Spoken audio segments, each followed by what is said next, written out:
Come to Sauce for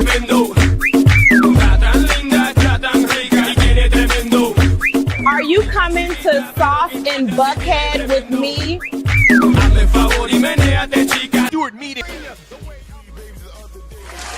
Good morning, well, this your guys, the Two Live Stews. He's Doug and I'm Ryan, but together we are the Two Live Stews Experience. Again, good morning, world. Yes!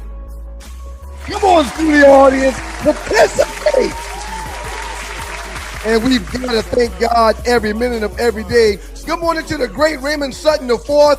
Good morning to Philly's finest, Rail Scott. How about Maul Diddy, 803, kicking in from South Carolina. And last but not least, Alderman Davis is in the building this morning. Good morning to all of them. And good morning to you, Dougie Stew. How you feeling, sir? Always trying to Vic folks, damn Alderman Davis. I'm good, man. That guy was a politician, man.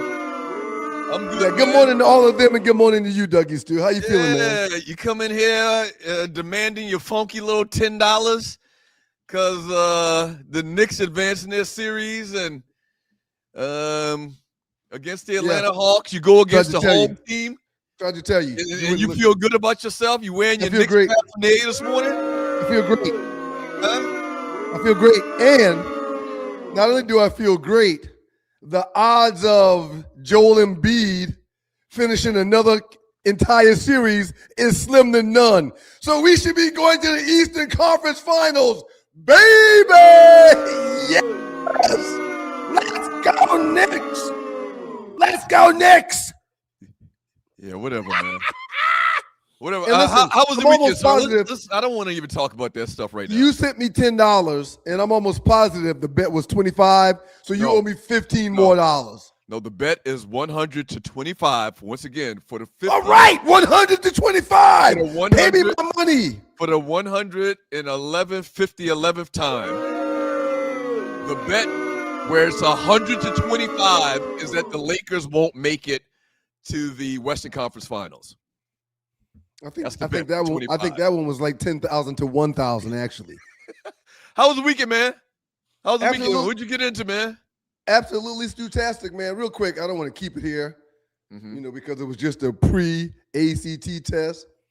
But Miles took the pre-ACT this weekend, man. Mm-hmm. And let's just say I think Miles is your son, my eldest. Let's just say that he damn near double what I did in high school in ACT, man. So you saying he got all of his intelligence from his mama? And with that, I am well pleased, sir. Praise the Lord, these children got their mama's thoughts when it comes to them books instead of their daddy's. Uh-huh. But yeah, man, I think he scored like a 30-something, man, 31 or something on his pre-SAT, man, on his pre-ACT. I never took the SAT or the ACT, so I don't even know what the scoring. I don't get it. I took both of them each like 8 times, man. Uh-huh. They said each time you took it, they would bump you up. You automatically did better each time you took it. So I took both of them like 8 times each, man, just to make sure I had the numbers that I needed. Uh-huh. So he did. What's the number he got again? He had like a 30, 31 or something like that, man, on the pre. Congratulations, nephew Miles. Yeah, he's phenomenal, man. So we had that, and then Morgan had soccer all weekend. We were in Auburn, Alabama yesterday for 2 soccer games. Both they lost, and it was funny with that. What? It is the Two Live Stews, Doug Stewart, Ryan Stewart. How many goals did Morgan get? She had 2. But yeah, it wasn't enough. It was their last game, I think. Mm-hmm. And you could tell the minute we got there in all of the kids that they were just over it. You could tell. Speaking of over it, man. You could tell they were just over it, man. They were tired. It's been a long season. And everyone knew that this was their last weekend. And they kind of played like that. So talk about over it. Kara Stewart is over track and field. Oh, really? Yeah. She's done the bulk of her life, man. So they had a track meet. Baby girl runs for Tennessee State Tigers, the Tiger Bells. They had a track meet right across town, not even across town. It was like 3 minutes from Tennessee State's campus. They had a track meet at Vanderbilt. And she's off. Well, let me back up a little bit. Real quick. Shouts out to the good folks in Detroit, Michigan, WGPR, Hot 107.5 FM HD2 in Detroit. The Sports Rap Network in the building.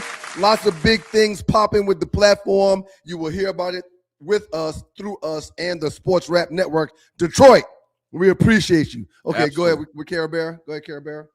Well, so long story short, man, she runs hurdles for everybody that doesn't know, 100 hurdles and 300. No, she doesn't really do 300 anymore. So she did the relay this weekend.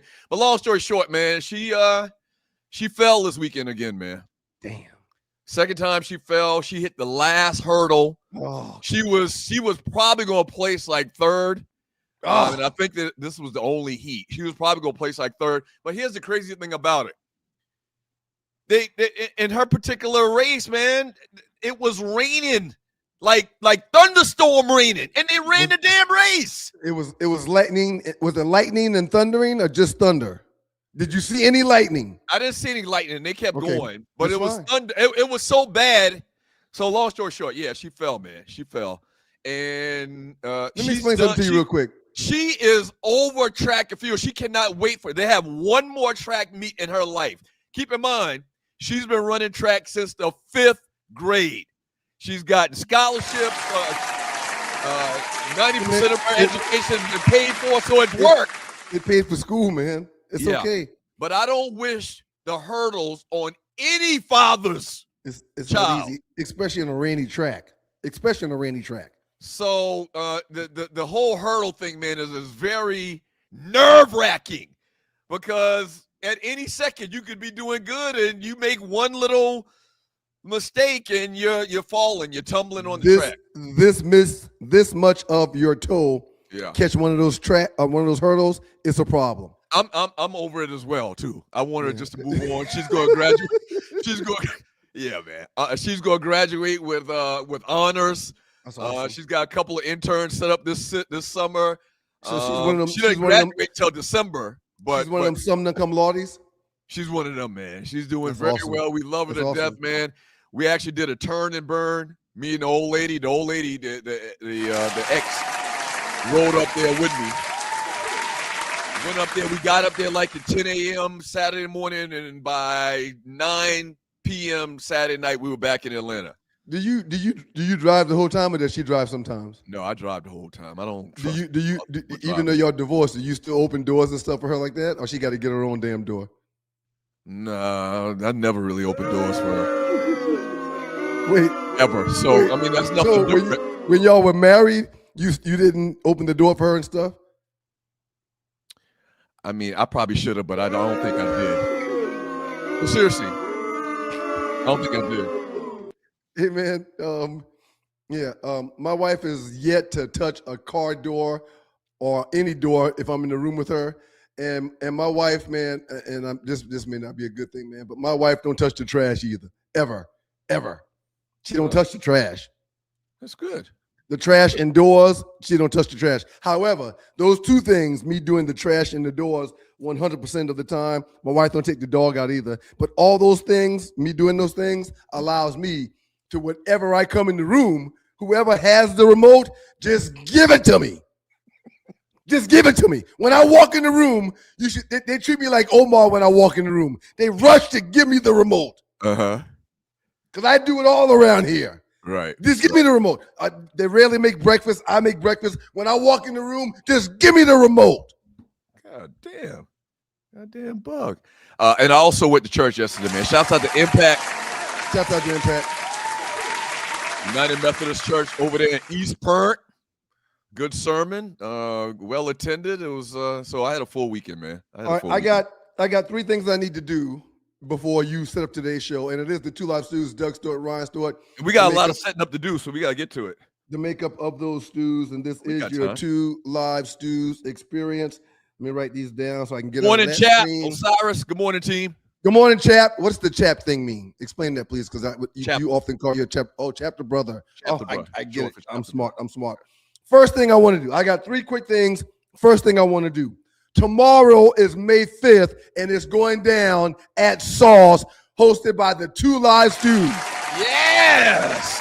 Y'all pull up drink specials. It's Cinco de Mayo. People don't go to work for Cinco de Mayo. People usually hang out. It's a day party, so I can get back here and be on my evening daddy duty. So y'all pull up tomorrow. Sauce and Buckhead. Cinco de Mayo is going down. Half price reposado. We're drinking tequila. We're going to start this thing today where we talk about the picks of the day. But that picture right there, by far, is one of the greatest picks we've ever taken in our lives. I'm happy for you, man. I'm happy for you, man. I'm happy for you, picture, man. It is, man. And the last two things I got to do before you set the show up, you want to go good news or bad news first, man? Which one you want to do? Go bad. Let's get it out the way. Ronald Acuna Jr. for the Atlanta Braves is down again. Yeah. He's been nicked up all year long, seemingly. I can't pull a hammy, man. Yeah. He pulled, and let me tell you what I hate about this hammy. He pulled a hammy running to first base when he wasn't even really running because he was about to be out. So he just took off, wasn't really sprinting, but he was moving towards first base and not even sprinting, moving towards first base, and he pulls his hammy, man. Yeah. And really, it's been like off and on with that all year long, as far as I can tell. I don't watch a ton of baseball, but I keep up with the Braves. Oh, my God. And they might need to sit him for an extended period of time because when you have shake his ass down, it's every year. What do you mean shake him down? He's one of the best players in the game. Are you crazy? It's every year. He one of the best players in the game. You ain't seen him in 3 or 4 years. No, you ain't seen him in 3 or 4 years. That's not true. You're exaggerating. That's not true. The answer is 3 o'clock. We will be starting at Sauce prior to 3 o'clock, but the event starts at 3. We'll be there before that, but it starts at 3 p.m. I believe it was Loose Nick that asked me that. Whoever it was, 3 p.m. Yeah, man. I'm over Acuna. I'm sorry. You can't be over Acuna. He's one of the top 3 or 4 players in the game. Are you nuts? All right. That's the second thing. Sauce, Acuna out. Sauce tomorrow, Cinco de Mayo, Acuna out. And the third thing. Sir, get the applause ready. Okay.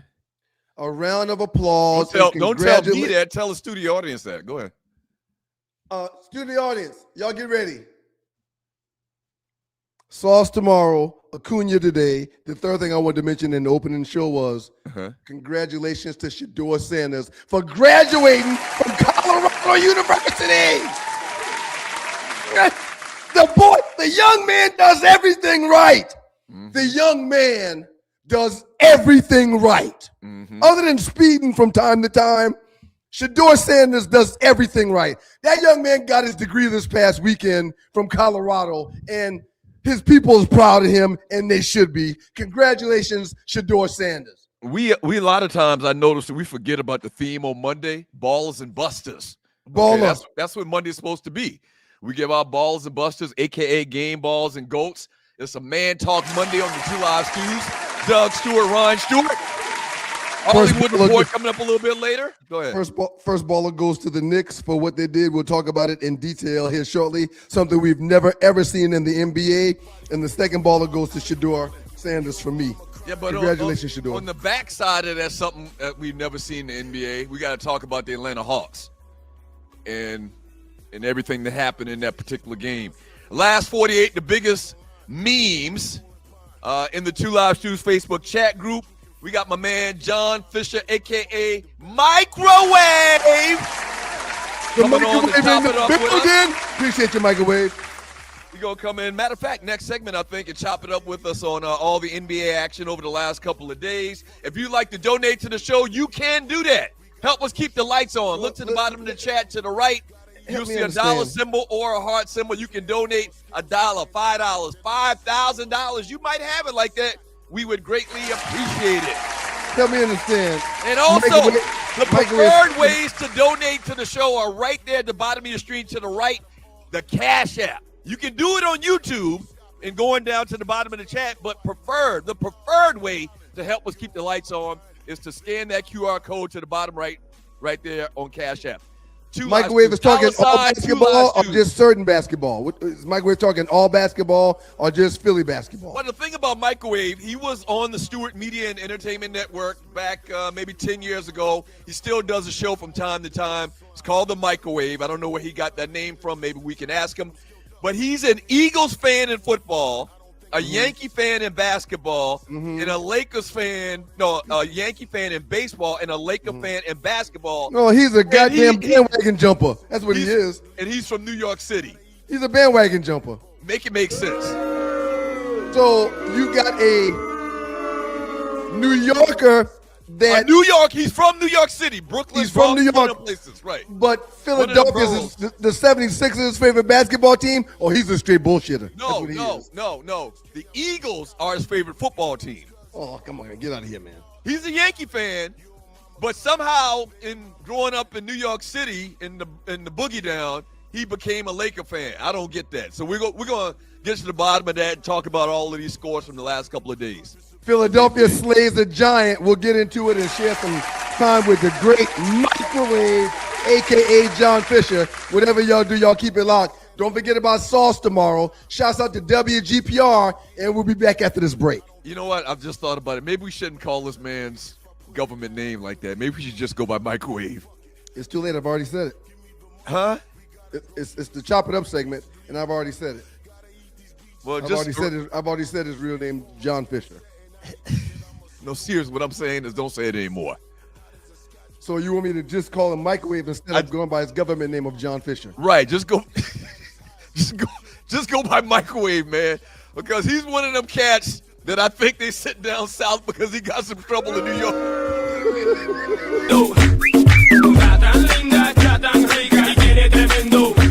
Are you coming to Sauce in Buckhead with me?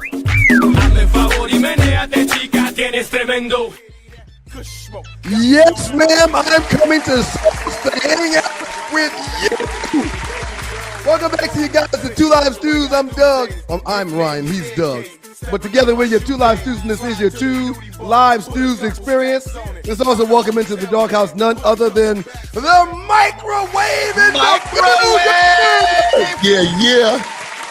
What up, Microwave? What's going on, fellas, man? How y'all, man?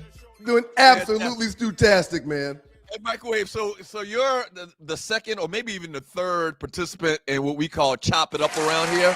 Don't blow this. Don't blow Microwave. Hey, call my mama.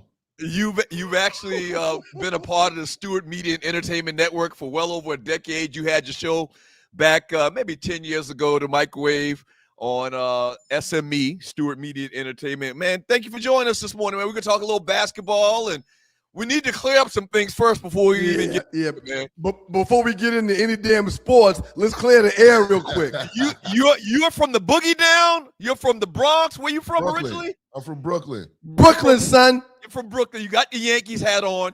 But how did you become an Eagles fan? I've asked you this, I know, 20 times personally. How did you become an Eagles fan and a Lakers fan being from New York City? All right. No, that's studio audience. Let him explain. Oh, no, they keep them on deck. So, look, the Eagles part is easy to explain. So, where I'm from in Brooklyn, like most guys who play basketball, you wanted to go to Syracuse. So, Syracuse is always my favorite college. When I really started getting into watching football, they had the great Donovan McNabb.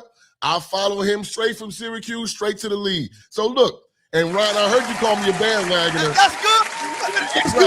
That explains it, Microwave. That explains it perfectly. Right. All right, now for the Lakers.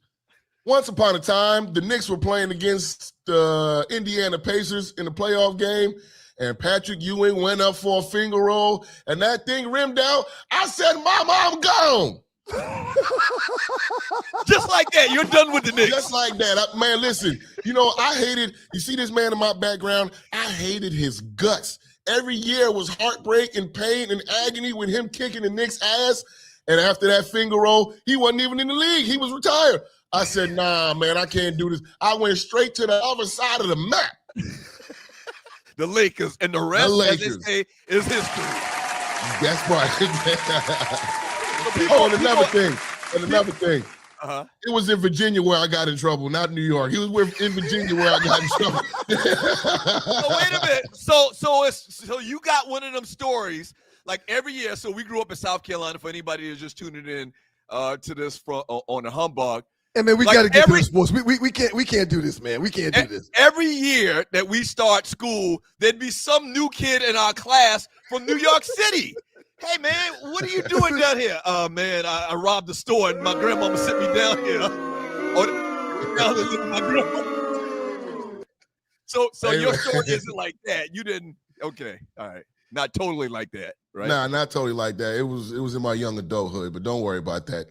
Okay. Everything, I'm on up and up now, man. I'm on up and up now. Don't worry about that. All right, that's what's up. We got the microwave. Yeah, let's go with microwave. Let's go with microwave for all intents and purposes. All right, so listen, we're going to backtrack a couple of days, talk about these NBA scores. Want to get your thoughts on all of this microwave. The Detroit Pistons, let's start from last night and go back. The Detroit Pistons beat the Orlando Magic in the Game 7 of their series, 116-94. They advance. Cade Cunningham goes for 32 and 12. Paolo Banchero balls out of control too, but it's not enough. The Pistons, the number 1 seed, they advance. What are y'all thoughts, man? On you, microwave. Hey, man, this was a good test for the Pistons. I felt like Orlando was one of those wild card teams, and the Pistons at first seemed like they were playing with their food. I don't know what's been going on with Jalen Duren. He had been having a terrible series, but they fought back. They came back from down 3-1. Duren had a good game yesterday. We know Cade Cunningham, he's been awesome all year.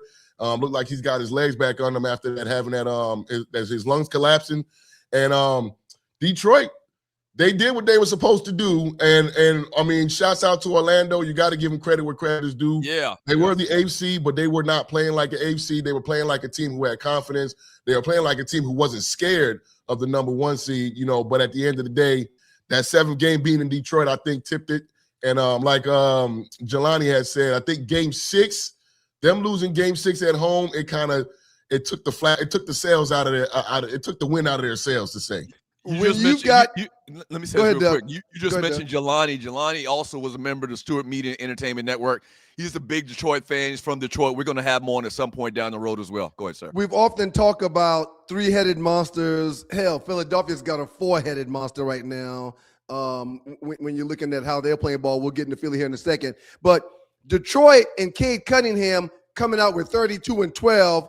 He does what he does. You've got to always have your mainstay being your mainstay. But Tobias Harris stepping up with 30 points and 9 rebounds was a huge factor in their efficient scoring, and he took all the pressure off of Cade.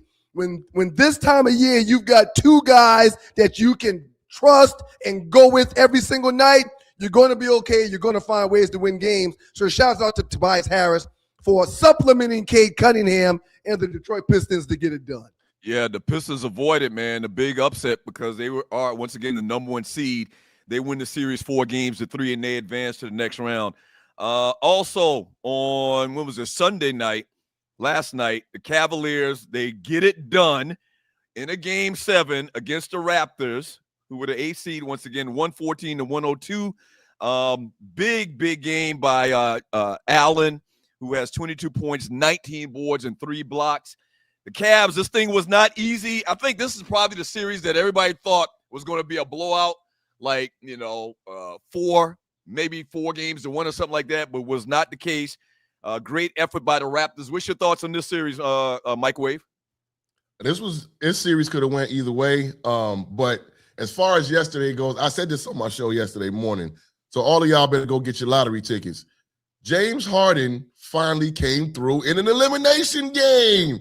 18 points, only 2 turnovers. Listen, this dude has had more turnovers than field goals made in like 30-something, 40-something playoff games, closeout/elimination games.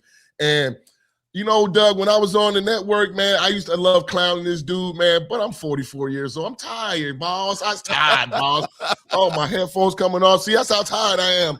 And I'm just like, James Harden, please, why don't you come through for us this time? For all of us left-handed people, for all of us people with aspirations of having a nice, lustrous beard, just come through like Magoo one time for us. And he did it. And after I get off this show, I will be going to grab me a lottery ticket. You might want to jump on board because this will be the day. Lightning has struck James Harden did not suck in the closeout game. So shouts out to Harden. Shouts out to Donovan Mitchell. I think now is the test of time. He's never been out of the second round before, so we'll see what happens moving forward, man. Microwave, so you're cool with the 18 that he brings to the table. Shouldn't someone of his magnitude, someone that is a pure scorer in the NBA, shouldn't he have 25 or more in a game of this magnitude? I mean, this was a game where if you make it, you take it all. And only coming to the table with 18 points is better than he's been in the past in games that mattered. But it's just 18 in my eyes, Microwave. You cool with it, though? Nah, but he Go ahead. I'm cool with it only to the fact that he's not the number one option anymore. There's Donovan Mitchell. And then Donovan, you're right. You had a guy with Allen who was he's like the third or fourth option, and he stepped up with a big game. So it took a lot of pressure off of James Harden, but there were times in spots where you actually saw James Harden playing well. So I'm good with the 18 because it wasn't 8. And not only that, he's been in the league damn near 20 years, man. He's definitely the second option, man. Well, he's a second option, no doubt. It's Spider's team. And if you do have 3 guys, Allen that drops 22 and 19, Mitchell that drops 22, and Harden that drops 18, if you can be that consistent, you can find ways to win games. But I'm looking for my dog to be like Cade Cunningham. I'm looking for my dog to be like Embiid. Well, that's Donovan Mitchell on that team. Well, okay. All right. I'm not going to argue with you. That's fine. Okay. Yeah. All right. Also, 76ers advance over the Boston Celtics. This is the biggest upset that I didn't see this coming. I think I actually made the statement a couple times that nobody was going to beat Boston. Prophetically wrong about that. Yep. The 76ers, Joel Embiid bounced back, and he comes back from injury and puts his team on his back, literally. And they beat the Celtics 109-100 to advance to the next round of the Eastern Conference playoffs. What are y'all thoughts? Microwave. I'll say this. When Embiid first came back from his injury, it looked like he was slowing the team down. And we man, they're going to have to move on from Embiid. But I guess it took him that one game. Mm-hmm. Ever since that, games 4, 5, or 5, 6, and 7, the dude has been absolutely dominating. I believe it was game 5. He missed a couple threes and then decided at that point he was not going to be shooting threes. He was attacking the paint, getting to his little spots by the free throw line, his little short jumpers. We already know what he brings to the table on defense. Tyrese Maxey is an absolute dog. And the kid, VJ Edgecombe, hey, man, they found something with this dude. Yes. They found something with this dude. Now, it's disappointing to see it happen with Boston, even though everybody fucking hates Boston. But it's so it's not disappointing. It's happy, but it's, looking at what we saw from Boston this year, it's pretty disappointing to see them go out after having that type of series lead with losing 3 games at home. Yes. The home court advantage for Boston is no more. They need Red Auerbach to come out there and cut the AC off and take out the hot water in the visiting shower rooms or something, because they can't win at home anymore. Since they've been under Joe Mazzulla, their playoff record is better on the road than at home. Now, the big question is, what do they do with Jaylen Brown and Jason Tatum moving forward? Do they say that they break them up, or will they say, you know what? We'll take another swing at it next year, but they got some questions to answer. And they're both damn near max players, making more than $250 million in their contracts.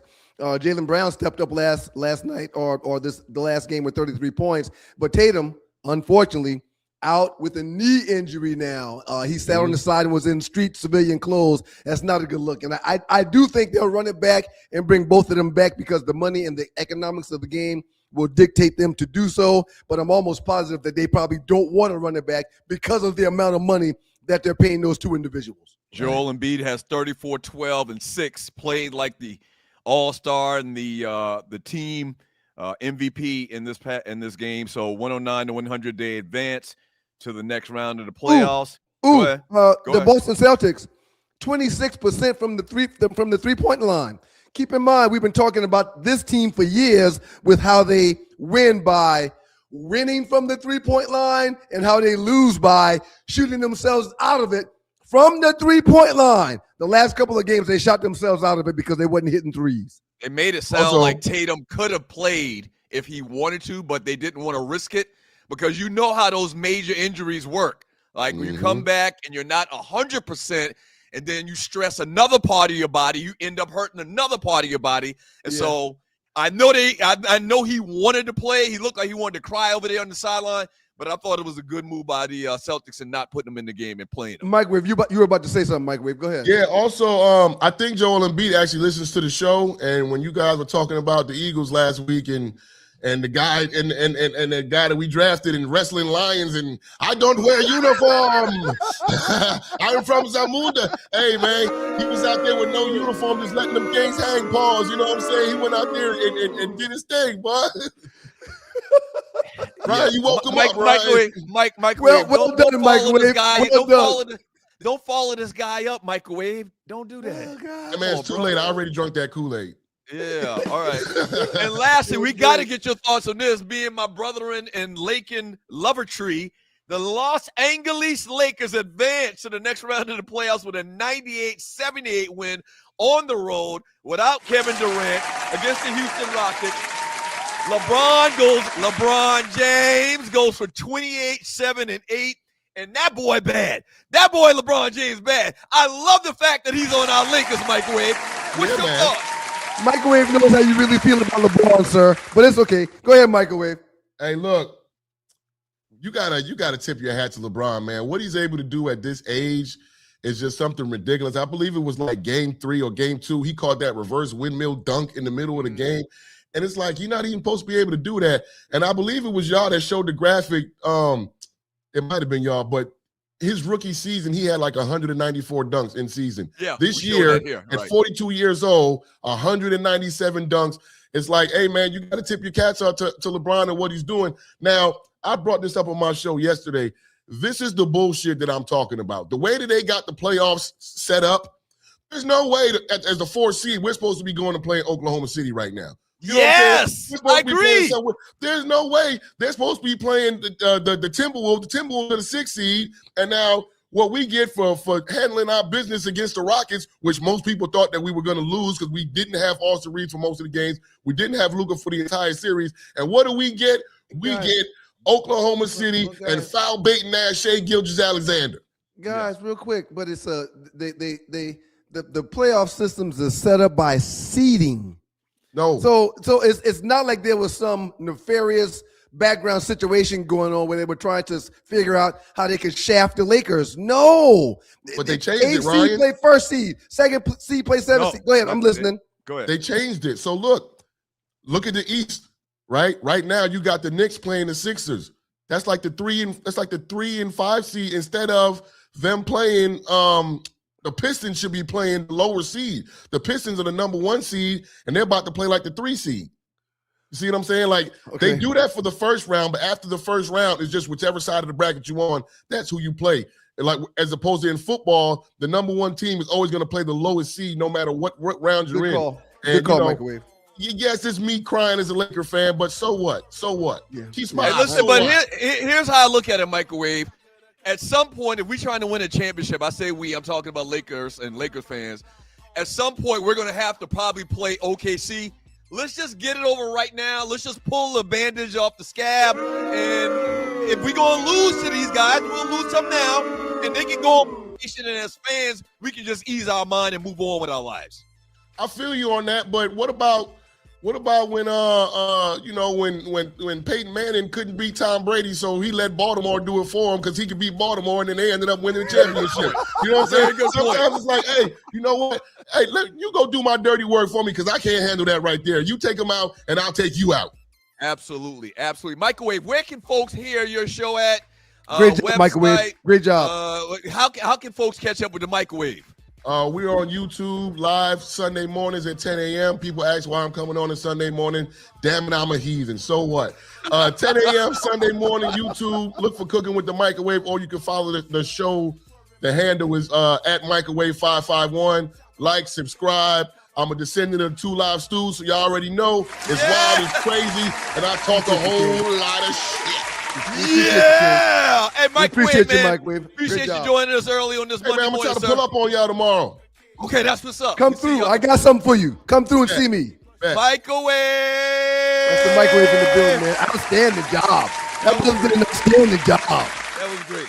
And listen, man, you got quite a few disciples, man, when you were doing the Doug Stewart show. Man, you know why? Why?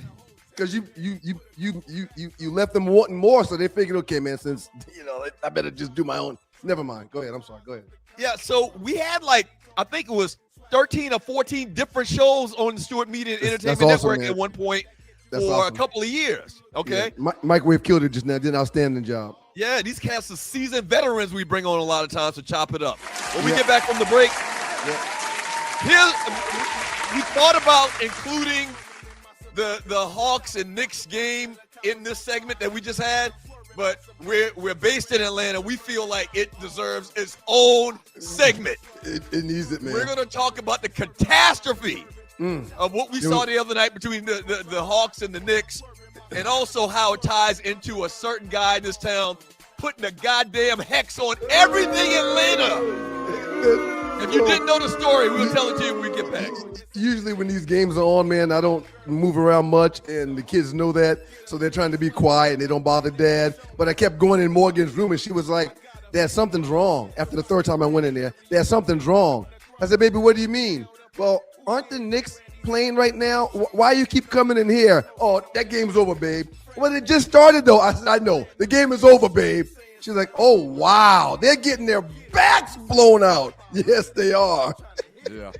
The curse of mojo coming up next. We'll explain. Don't go away. Right. Good job, Microwave. Y'all keep it locked. Don't forget to patronize your boys tomorrow at Sauce. We'll be up there for Cinco de Mayo. Event starts at 3 o'clock. Y'all pull up. I'm going to get me a sombrero, man. All right. I like that. I mean, we're going to be black Mexicans, but damn it, I'm going to fit in with the theme. I got a PSA to all golfers. It's your boy One Live Stu, Ryan Stewart. Y'all listen up. If you love golf and you love giving back, this one is for you. On August 14th, 2026, that's right, this year, the Safari Sportsman Club is hosting a big charity golf tournament at Crystal Lakes Golf Course. And yes, of course, the Two Live Stews will not just be hosting that tournament. We're playing in that tournament too, shorty. Y'all pull up on your boys. Great course, great people, even better cause. If you want to play, sponsor, or just get the details, hit our guy Gregory Jackson up at 678-761-5937. That's 678-761-5937. Gregory Jackson. Or you can email info@stjameslodge4.org. info@stjameslodge4.org. Lock it in right now. August 14th, we'll see you on the course.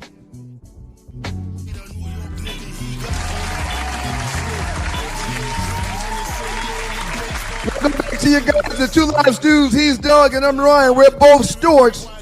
And this is your Two Live Stews experience. Good morning, world. Shouts out to the great New York Knicks, who are definitely headed to the Eastern Conference Championships, because we're going to find a way to beat the Philadelphia 76ers. But that's neither here nor there. We'll get into the details of what we're about to talk about here right now. Tree, can you pop on for a second? And you're watching Two Live Stews experience. Things were going so good. This is why I thought we should have discussed this in the pregame show today. What do you think about dropping those picks of the day right here? Because it kind of ties into golf, the picture that I had. Or what were you thinking? I thought we were doing story number 2. We are doing story number 2. We are doing story number 2. But we have a meeting for this purpose. This is you dropped off the meeting before we could talk about it. I think we need to do No, this is the third segment. We already talked about the third segment before I left the damn meeting. No, you misunderstand what I'm saying. He doesn't open doors for women. So this is like, hold on. You dropped off the pregame show before we broached the conversation on the pick of the day. Because I had prayed. We were done. We did the third segment 20 minutes prior to me dropping off. May I answer the question, or go ahead. Should I just go back? You keep going rogue on the show. Why am I getting out of my bed to come to a meeting that you don't adhere to at all? What I'm saying, man, is you dropped off before we could get a chance to talk about it. I think we should pray again. No, we shouldn't. Go ahead, Tree. What were you going to say? I would prefer if we did this in the top of the 9 o'clock hour. The 9 o'clock hour is where a lot of miscellaneous things can happen. There's more people on the stream. That is the answer. Give it up for our producer, Tree. Thank you, Tree. All right, so the New York Knicks Let's just move 3 to 5. Let's just move 5 to 1. Let's just move 1 to 9. You know what? Just throw the whole rundown out. Let's just do it this way because I want to do it this way. No, you dropped off the call before we could talk about it, man. And I was asking Tree, because we played that commercial, you talking about golf.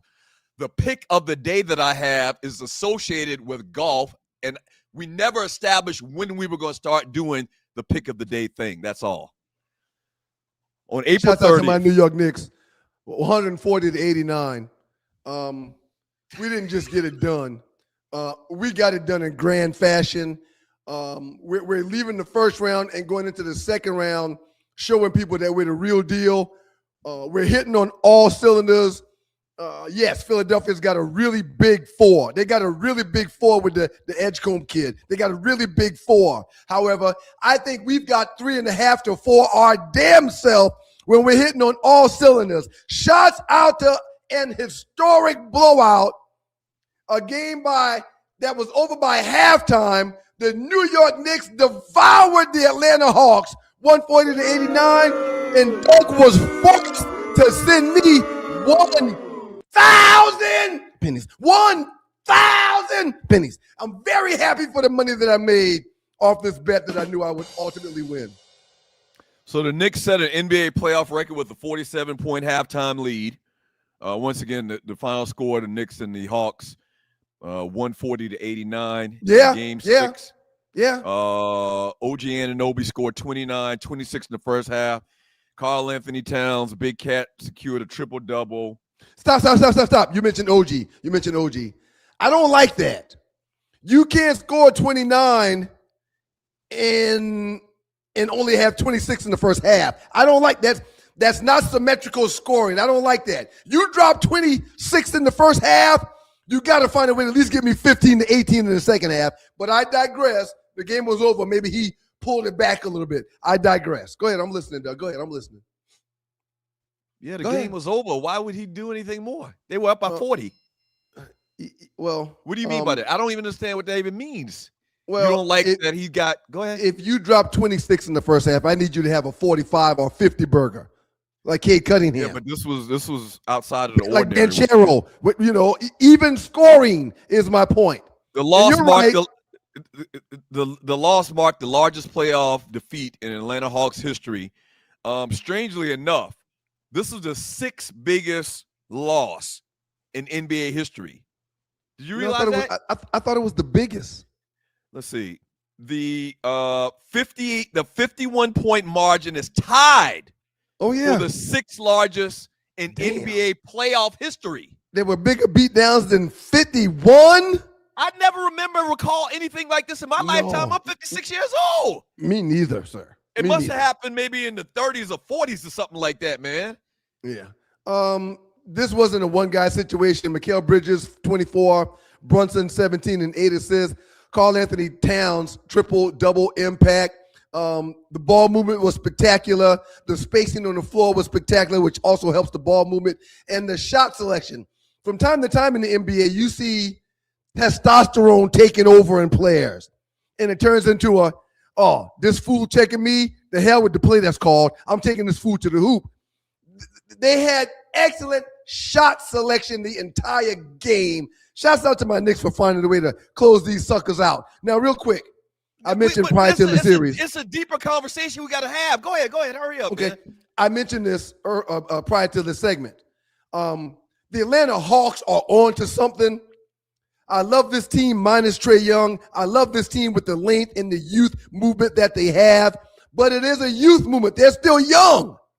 And when we made the bet, I was at peace with my money being on the line because of the savvy veterans that our roster is lined up to have versus the young pups of the Atlanta Hawks. I think they're a year or two away, maybe 1 or 2 players away. I like CJ McCollum being there, but this team was way too young to think they were going to get past the New York Knicks in this first round series. Okay, obviously. I just thought about something, though, and I'm going to ask AI this during the break whenever I get a second. I'll ask it now. The difference, I think, between this game and the other 6 that were blowouts probably, this was at home. That's true. That's true, too. Like, sometimes you see these young teams, they'll have a big blowout loss on the road because that's just the way things work. But when you're at home with your own fans, the vibe is in your favor, the atmosphere is all behind you, you don't lose by 51 points in a playoff game. I was in a hallway in Detroit after my second mini camp. I was walking behind some coaches going to the elevator. They didn't know I was back there, so they didn't know I could hear what they were saying. And they were talking about how the draft was exceptionally well, at least they thought it was well, in their eyes. And the other coach goes, only problem about that is it looks like we're going to have to depend on these young sons of bitches. And when you depend on young guys, when you put a bulk when you put a bulk of weight for the success of your team on young guys, it doesn't work out good. It's the same thing here. It's the same thing here. When you're looking for the youth movement to be why your entire team wins, it's not going to be good. It's a different conversation we had to have, though, man, about the Atlanta Hawks in particular. Okay. Do you remember Mojo calling our show? I do remember Mojo, man. So, if you don't know the story, real quick, and I actually did a little video, and I posted it online. When the Atlanta Hawks moved from the Omni to Phillips Arena, and then subsequently the State Farm, was it Phillips to State Farm or State Farm to Phillips? It was Phillips to State Farm because it's State Farm now. That's right. It's State Farm now. When the Atlanta Hawks moved from the Omni to Phillips Arena, which subsequently today is State Farm Arena, there was a guy that had season tickets forever, for years. And ironically, his name was Mojo. Or maybe he came up with the name Mojo after the fact. But long story short is when they moved to the new stadium, to the new arena, they didn't renew this guy's tickets. Yeah. Yep. They shit him. Yep. And he started calling our show, and I don't know the time frame of all of this stuff happening, but he started calling our show and saying that he was putting a mojo, I guess he's from New Orleans or something like that. He's putting a mojo on the organization until they give him back his tickets, until they do right by him. The Hawks will never be shit in the NBA. His words, not ours. His words. And it looks like it's coming to fruition, man. You're not supposed to lose by 50 points at home. I don't care how young your team is. Well, yeah, they hit a wall. They had some good games. They hit a wall and just couldn't do it, man. Add on top of the story that there's a church lady figure. They actually demolished a church that was over in that area before the Falcons moved into their new stadium at Mercedes-Benz, and they demolished this church. The church didn't want to get demolished, but they got paid off by the city to leave. The church had been there for like over 100 years. It's just a lot of bad karma with those teams over there, man, in that area. The Knicks will advance with massive momentum, which they're going to need because they're facing a team that's got a lot of firepower. The Knicks have confidence now that's through the roof because they really put it together in 2 games this past series that were absolutely phenomenal. And the Knicks played like a legit contender, not just in the East, but in all of basketball. If they play like they played in this last game versus Atlanta, I'm not saying they could beat San Antonio. I'm not saying they could beat OKC, but I'm saying that if they play with the heart that they played with in this last game, they'll give both of those teams in the West a really good run for their money. So the legend states that the team gave away our Kansas season tickets of a loyal fan, bringing bad mojo upon the organization. Once again, the story about the church lady, they actually did a story in the Atlanta Journal-Constitution about this. The church lady is what they deem it as, figure associated with the local community, put a curse on the Atlanta sports teams, particularly after their church was demolished over there in that area, like I mentioned. According to folklore and social media banter, this act caused the Hawks to suffer from poor performance, inconsistent playoff success, and a failure to win a championship while in Atlanta. It's just a lot of bad karma, man. One of the best first rounds I've ever seen in the NBA. It was very exciting. A lot of stuff happened and a lot of blowouts happened, and a lot of crazy stuff happened as well that I can't remember ever happening either. Yep. So it's been interesting. You look for this first round to be a little uneven because it's really the best playing the worst. Okay, but that wasn't the case, sir. And it leaves me with so much optimism for a competitive second round and third round series when it comes to semifinals and finals in the Eastern and Western Conference. I'm really excited about it. Oh, hey, Hollywood. Arley popped in by accident. But anyway, sir, I feel good about my team and where we are right now. As I said prior to the series, I felt as though even though I wanted the Knicks to win, if the Hawks would have found a way, I would have been fine with it, even though I want the Knicks to win. But I am really proud of how my team played, and especially because of that 1,000 pennies you had to give me. A whole 1,000. It was awesome. So when I look back at this Hawks team, like you mentioned earlier, they had a good year in relative terms of how young they are.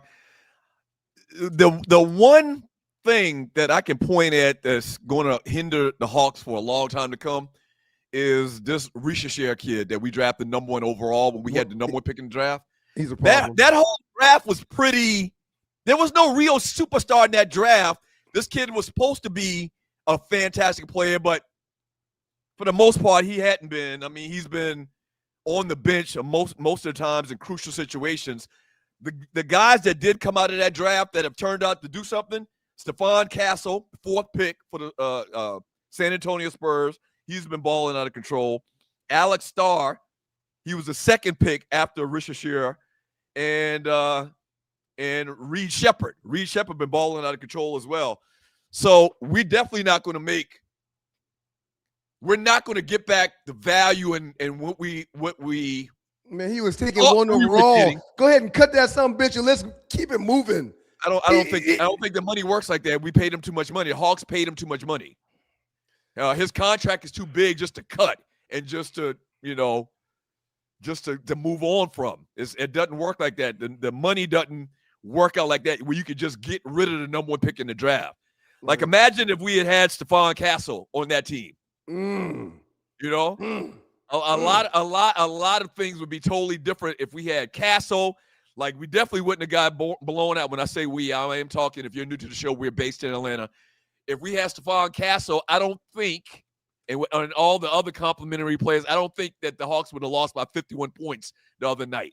That's one of the worst things I've ever seen in my life. And this whole mojo thing, I hate to bring it up again, and I talk about it in the video, the reel. This whole mojo thing leaked over to football some kind of way. Right. The Falcons made it to the Super Bowl. We're up 28-3 at halftime. I know I'm bringing back some bad memories. Up 28-3 at halftime in the Super Bowl against the New England Patriots, and somehow found a way to win. No, it was a mojo. That's what it was. It was a mojo. It was a mojo. It was an absolute mojo. And I think he's from New Orleans once again, Louisiana. Yeah, what's going on, man? I was looking up something, man, because I want to look up the last 12 players behind this young man. Which draft was that? That was the 2024 draft. Risha? Yes. So Alex Starr goes number 2 to the Wizards. Reed Shepherd number 3 to the Rockets, who's balling. Stephon Castle, as I just mentioned, is number 4. Okay. Who's been balling out of control for the Spurs. Ron Holland the 2nd. The Pistons. The Hornets. Tijane Salon. And number 7, Donovan Clingan to the Trailblazers. This draft was pretty weak. There's no superstar. It was a terrible draft. Right. It wasn't no draft where and that's the Hawks' luck. The year that they get the number 1 pick, there's no Kevin Durant, there's no LeBron James, there's no Joel Embiid. There's nobody like that coming out in this particular draft and leave it to the Hawks. That's just their luck, man. Very weak draft. Looking at a glance, Very weak draft. No, there's no name that jumps out at me saying, Zach Edey. The Memphis Grizzlies took Zach Edey. He's been a pretty formidable player. And that's about it. The Lakers got Dalton Knecht at number 17. But in relative terms, there's no franchise changing. There was no franchise changing type player like a LeBron, like a Kevin Durant, like a Magic Johnson, which goes back to the point of the entire segment that there is a mojo on the Atlanta Hawks. How do you get the first pick in the draft and the first 15 players don't really matter? Just the Hawks. Y'all better give Mojo back his seats. Give that man back his damn tickets, his seats. Up next in the dog, that's with your boys, the Two Live Stews. I'm sorry, Doug. Go ahead. No, Arley Wood coming up next. Entertainment news. I mean, I feel really good, man. So, man, you feel really good. You want a little $10, a funky little $10 from me? 1,000 pennies. The fact that you had to give me that much money has to bother you, sir. Especially behind the Hawks. You know the Hawks had a mojo on them. You knew that. I'm rooting for the home team, though, and they were playing great. Congratulations. It was that time, and I don't like the Knicks. I hate the Knicks, as a matter of fact. That's why I did it. And it was worth it. A funky little 1,000 pennies. Who cares? Who gives a shit? Looking forward to spending some time with the great Arley Wood in the building with you guys, the Two Live Stews on the Entertainment Report. We get some birthdays and we'll get some entertainment news and we'll find out about her weekend. We're going to be at Sauce tomorrow. Mark it down. Come through. Yeah. Come through. I'm excited about it.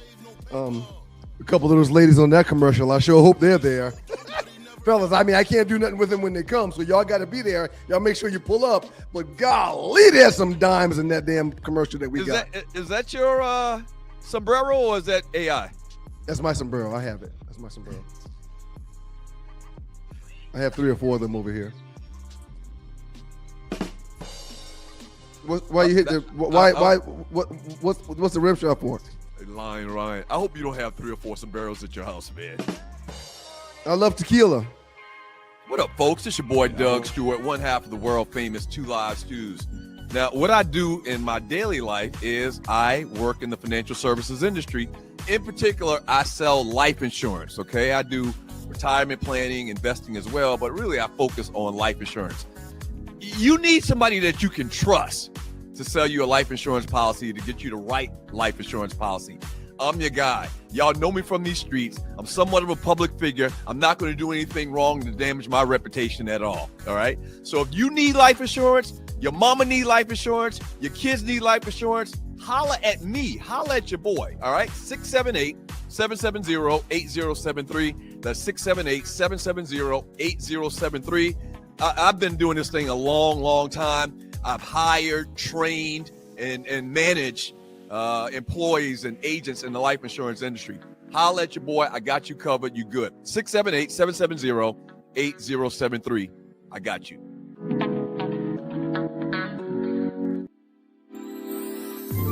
Welcome back to you guys, the Two Live Stews. He's Doug, I'm Ryan, and together we are the Two Live Stews Experience.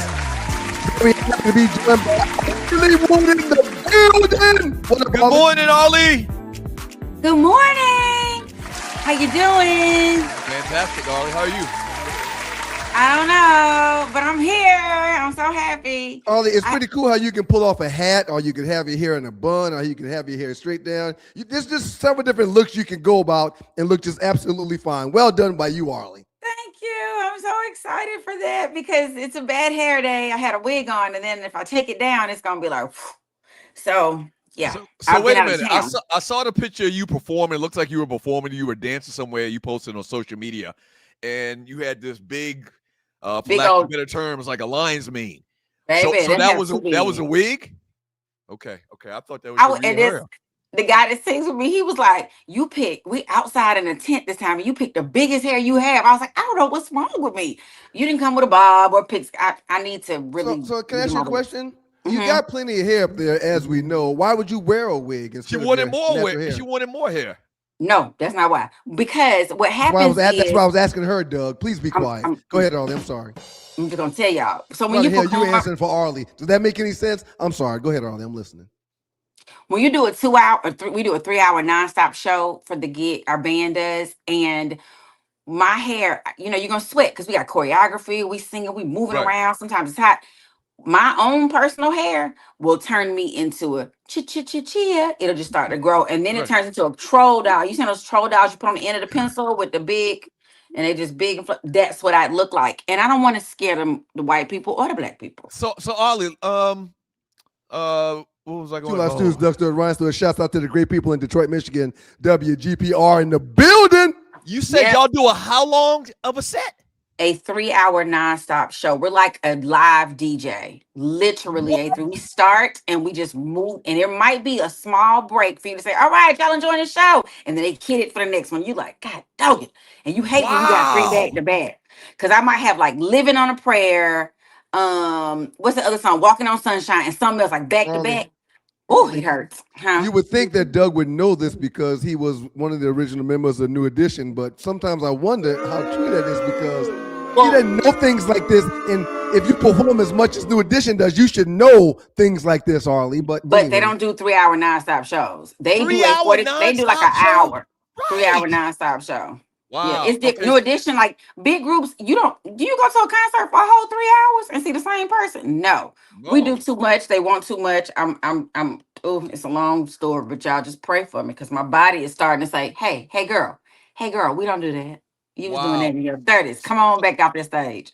Yeah, so I had no idea you did a 3-hour show. For people new to the show, Arley is a accomplished singer, and she's a thespian as well. She has a major role on the soap opera Beyond the Gates. You do know when you say that the thespian, it's a P, not a B, right?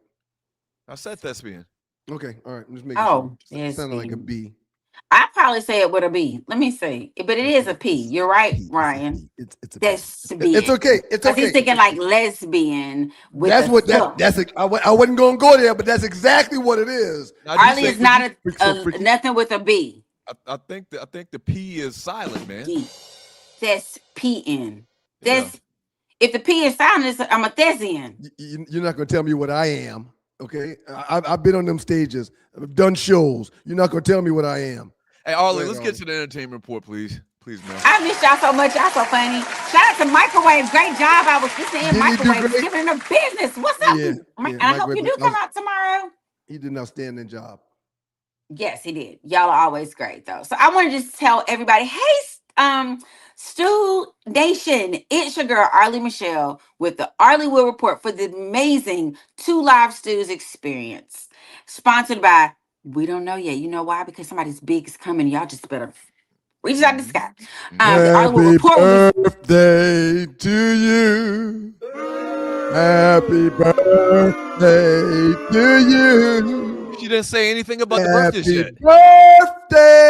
Birthday, people.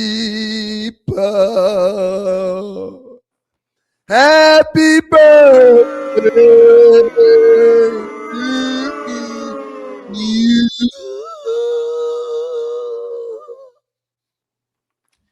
Great job, Ryan. Thank you so much. And that was like the Frank Sinatra. Yeah, Frank Sinatra version of the happy birthday song. You're welcome. I love it. We want to say it's so fitting and funny that these people's birthdays are today because we have been on a Michael Jackson whirlwind. It is the mother of Michael Jackson, Katherine Jackson's birthday today. She is 96 years old. Shout out to the woman who gave us all these amazingly talented children. Wow. And shout out to Nia Long who played Miss Catherine in that movie. She killed it. I saw it again over the weekend with the family too. Morgan knew every song. Every Michael Jackson song that Morgan knew every Michael Jackson song. That means you are raising her right. So, Arley, have you seen the movie yet? Yes. Yes. We talked about this. You were upset that we went to see it, and you said, "I don't need for us to go see it." I couldn't remember if you and Tree saw it or just Tree saw it. Well, we knew that if we waited on you, everybody would be telling us about it everywhere we go. And I didn't want to be telling them, "Shh, don't say nothing." I wanted to be a part of it. Yeah, I wanted to see it Thursday night last week, but nobody wanted to do that. Well, Thursday night I go to praise team rehearsal on Thursday night. I can skip it if I know ahead of time. Opening weekend was like 4 weeks ago, so we were supposed to go see it then, but you and Tree had plans. But let me say this: that's a lie. That's an absolute lie. Can we go see it tomorrow during the day? Family come in. I might go see it tomorrow. Let's go. It's inexpensive for less expensive. No, y'all have all seen it. We're not going to do it again. Yes, we are. No, because that man paid. How are you going to go see it tomorrow? Say it again. You're not going to go see it tomorrow. You have this tomorrow. Oh, I'll go see it Wednesday then. I'll go see it sometime. Why can't we go see it earlier in the day? You It's can like see it early in the day. o'clock. Right. You can see an early show on tomorrow And before then go about your tomorrow. business and then go to the thing. That's what I was thinking. We just make a whole day. Everybody's seen it except for me. We need to move on. Everybody's seen it except for me because I tried to be a team player. Because you reneged. You didn't try to be no team player. You were not a team player. That's a goddamn lie. You're not a team player. Ryan, hush. You can lie on Ryan because that's your brother. You can lie on Tree because that's your producer. What you're not going to do is lie on me. Tell the truth, Arley. Shame the devil. So I will fight you. We were supposed to go see the movie as a team. It was supposed to be a team building thing. Yep. But you have plans. Every day that I suggested for the last 2 weeks since it's been out has been shot down. Yeah. Except the day that you said we were gonna go, which was opening weekend. Right. That's the day you said we were open. Arley, don't fall into that trap with Ron. I didn't fall into no trap. I am my own self. I am my own self over here in my own space. Arley, keep on doing your report before we go ahead, Arley. Go ahead and finish with your report. Arley, listen to me. That whole narrative about seeing it on the first weekend it comes out was never established. Yes, it was. Was it? Yes, it was. Okay. Go ahead, yes, it was.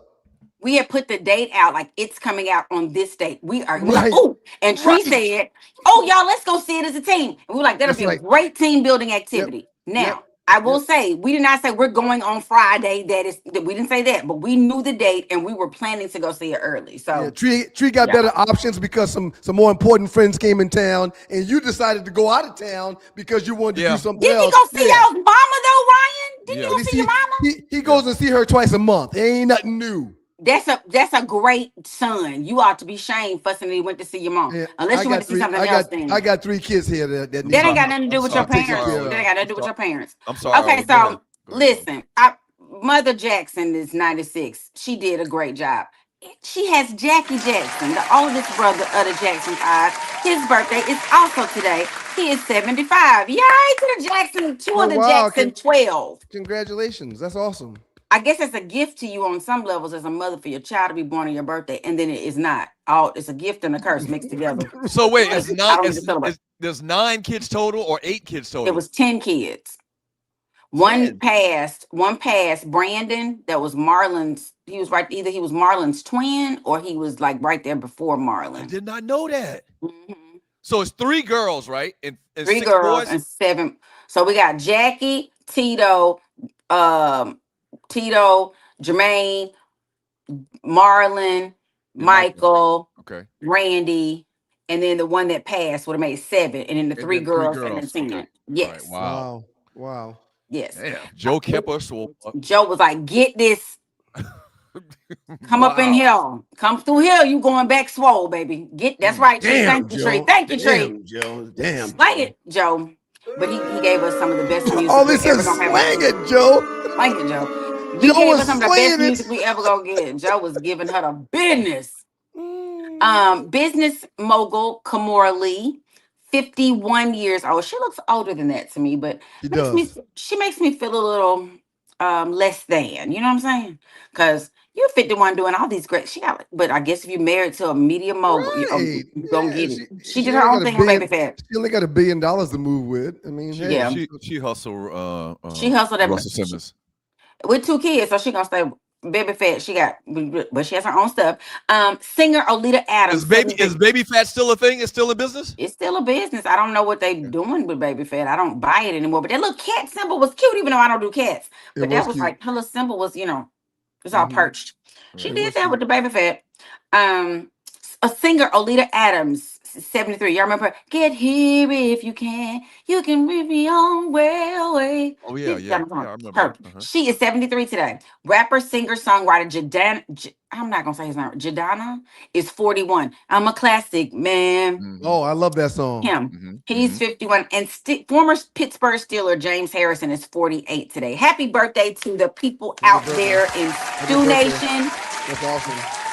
Any of our Two Live Stew, Dogs and Poodles celebrating birthdays, anniversaries, or just a great Monday. Happy great Monday to you. We want to, and shout out to the beautiful Mocha Bella, who sent me a text this morning to remind me that this week is Teacher Appreciation Week. So to all our teachers out there, we want to appreciate you. Thank you to all of the teachers. Thank you, teachers. Do something nice for your children's teachers out there, people. Wait, I used to hook my teachers up every week. Every year. I don't want to get into this, but if Kimora is just hitting 50-51 and they got adult children, how old was she when she was in an entanglement with Russell? If the oldest is, I think the oldest is 25, so that means she was 26. Yeah. I don't know how old the oldest is. Look up how old. All right. Okay. Okay. Yep. I don't know how old our kids are. Okay. No worries. Okay. Please continue, Arley. I don't want to step on the report anymore. First off, I know this story might not be that important, but it has so many levels to it that I really just want to discuss it for a minute. So, Love and Hip Hop and that entire franchise, after 15 years, is saying bye-bye. It is being removed from the air. It's coming to a definitive end. VH1 announced that the sprawling franchise will conclude with a 6-part limited series titled Love and Hip Hop, The Final Chapter. And in that 6-part documentary, it'll feature new interviews with cast members from the different places, New York, Atlanta, Hollywood, and Miami. It's going to be the reality stars that were made from it, like the Cardi B's. Ray J was already a star before he went on there. So many people did some iconic or got some starts on it, like the Jamaican young lady and all that. And it's going to talk to the producers, executives, everybody who was a part of the making in this 6-part series. The issue that I have with it, because I always thought that these shows didn't always show particularly women in the best light, but it comes on the heels of Shawnee Henderson, former Shawnee O'Neal, who is with the Basketball Wives franchise, saying that franchise is also coming to an end. But they're on a station or on a network that has been purchased by the Skydance company, which is those people who are Trump's friends, and they are going around at this point and they're gutting all of cultural DEI, anything that looks like that, any kind of television. Like Tyler Perry just sold his shares, and I'm not sure why he sold them, but they took his minority shares of the BET platform, and now it falls under, and now shows are being removed. Like last week, I was going to mention to you all that they showed All the Queen's Men for like a few days, and then they took it off the platform. And so everybody's going to be like, what's going on? Why don't we get to see it? But again, it's owned by this company, Skydance Media, and we're about to see a lot of things change in our television viewing options. I noticed in the chat a lot of people saying good riddance. I'm glad it's gone. Or this was bad. This was bad. This was bad. Yeah, I hear you. However, as you keep seeing programming that looks like us disappear, y'all will start seeing a bigger picture.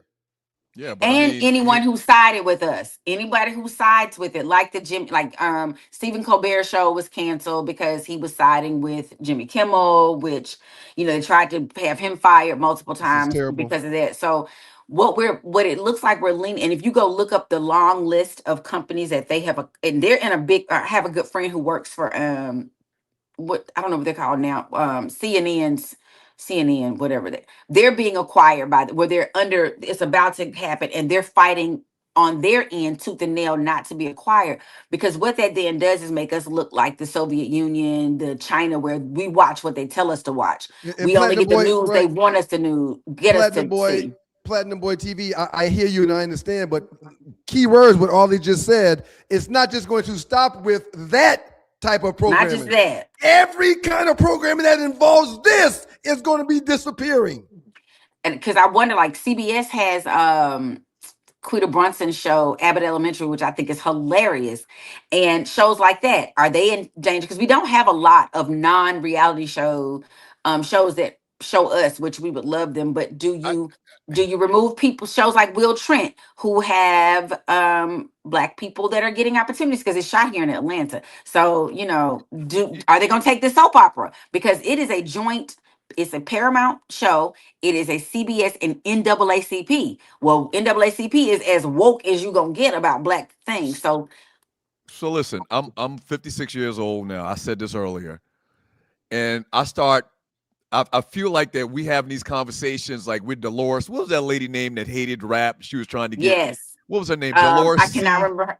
Dolores C. something. She went after him. Cool. So long story short is I kind of feel like that now. I don't think that her arguments were valid to the genre of hip hop at the time. But are y'all not okay with housewives and all of that type of shit going away? I'm okay with it, but that 90% of this stuff has been so detrimental to our community. Dolores Tucker. Dolores Tucker's the lady's name. Like the male C. Dolores Tucker in 2026. That rap was totally different, way bigger than the scope of her argument was. You're not happy that housewives and them types of shows, reality shows are going away? But this is the issue. If you take those and like, yay, they're gone, we get to see, but what are you replacing it with? Right. Nothing that still looks like us. So now we have no representation. You don't see nothing about us, good, bad, or indifferent. And you don't see any people who speak to our, that company, Skydance, gutted anything in an effort to get the deals done that he's doing. He had to cut all DEI. So that means any executives who had jobs that were rightfully theirs, because we had to work 3 times as hard to get anything that they ever have. Well, they just had to wake up and be. But that's my concern. We all be like, yes, while we're watching them take the left hand and be like, yay. And we're like, yay. They over here taking the right hand too. And so where does it stop? You see what's happening with voter rights. You see like the stuff they're doing is very strategic. And so it's like, well, damn, take it off. Yeah, I feel like it's about to be a mess. You watch 5 minutes of Housewives. I mean, I watch 5 minutes of Housewives. I'm like, you've got the brain it is very, very I mean, the young people soak it up. Like this is and they think that's real.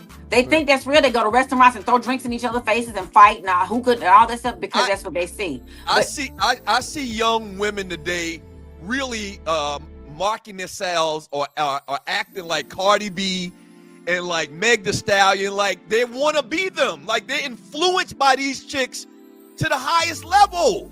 It's a real thing. It's not imaginary. We're not joking. Like all over social media, these young ladies are acting like Cardi B and Meg Thee Stallion. Outstanding job, Arley. We appreciate you. We know we got to go. I will see y'all in the chat. Have an amazing week. To my teachers again, happy Teacher Appreciation Week. We love you here at the 2 Live Schools Nation. We got to have a long discussion about that, man. And I get it. I understand exactly what Arley's saying. She made some great points.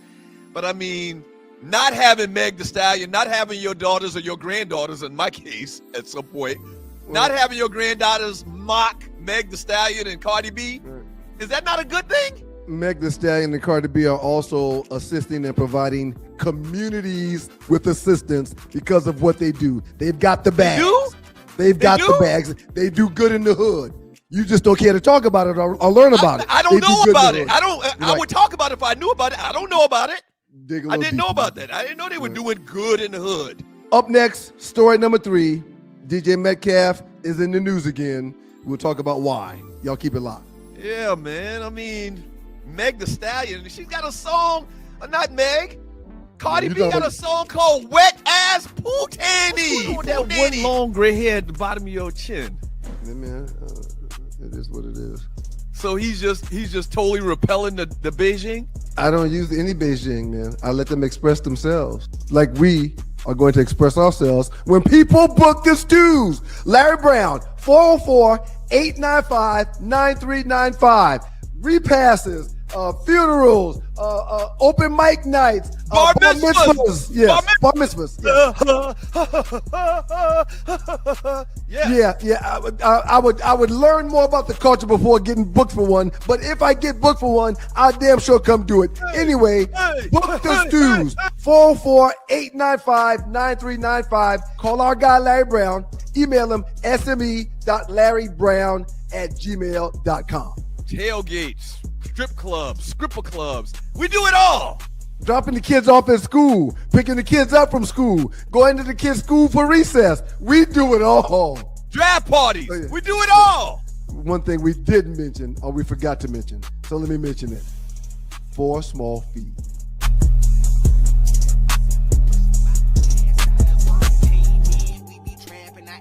Welcome back to you guys, the Two Live Stews. I'm Ryan, he's Doug, but together we are the Two Live Stews Experience. And we're going to get into DK Metcalf here, but can I say something real quick? Go ahead, man. Meg Thee Stallion is a graduate from Texas Southern University. She created a scholarship programs for women, especially black women. Launched Bad Bitches Have Bad Days 2 initiative, which focuses on mental health. Repeat that one more time. Bad bitches have bad days too.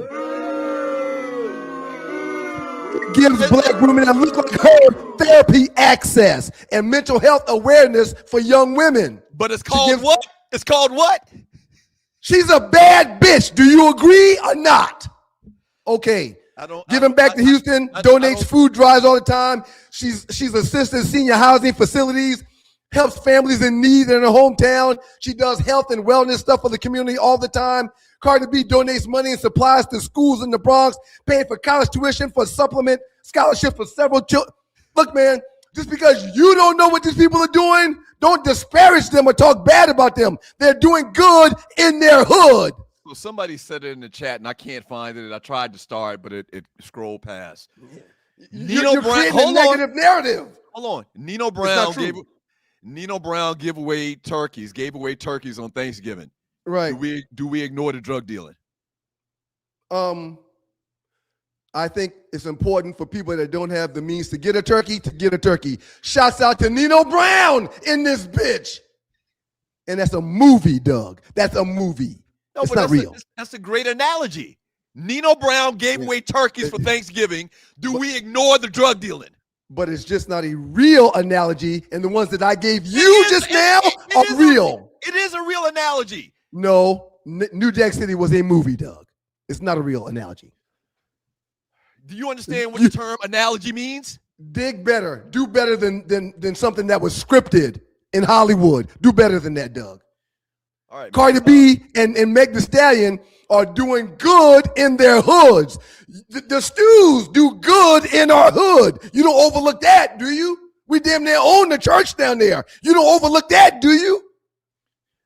As of May 1st, 2026, the Pittsburgh Steelers wide receiver DK Metcalf will not face criminal charges regarding a physical altercation with a Detroit Lions fan during the December 21st, 2025 game. The Wayne County Prosecutor's Office in Michigan denied a warrant request, citing a lack of injury to the fan and insufficient evidence for criminal prosecution. I'm happy for well. Now, is this going to set a bad precedent? Thank you. Go ahead. You took the words right out of my mouth.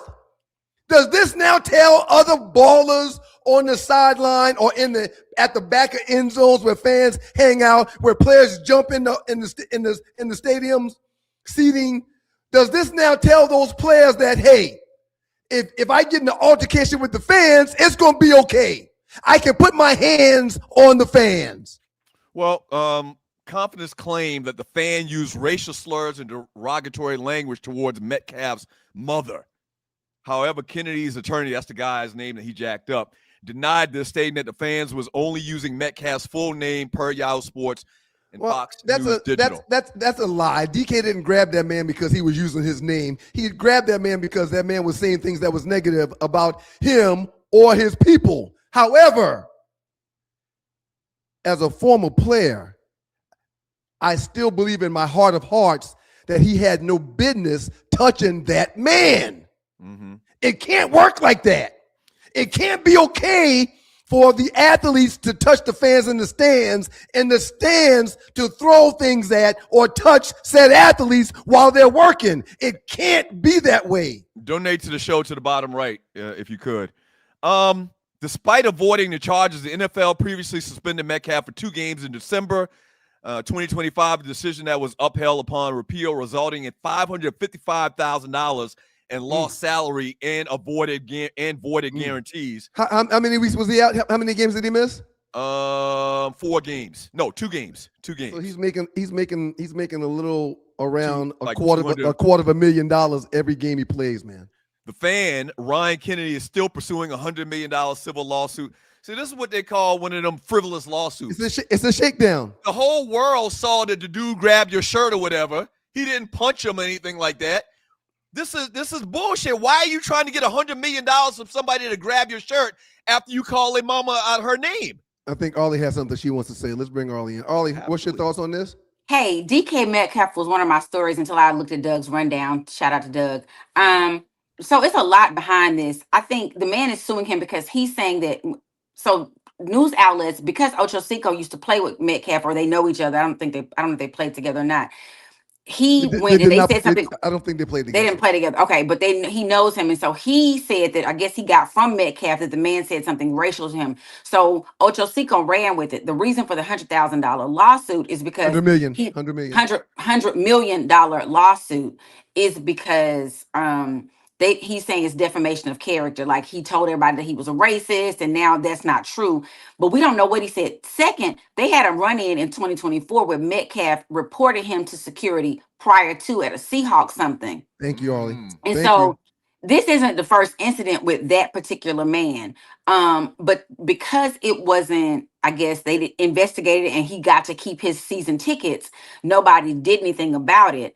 Apparently he's been a season ticket holder for like 10, 13 years, something like that. And so he got to keep his season tickets, even after that incident where he, jerked him, whatever he said to him.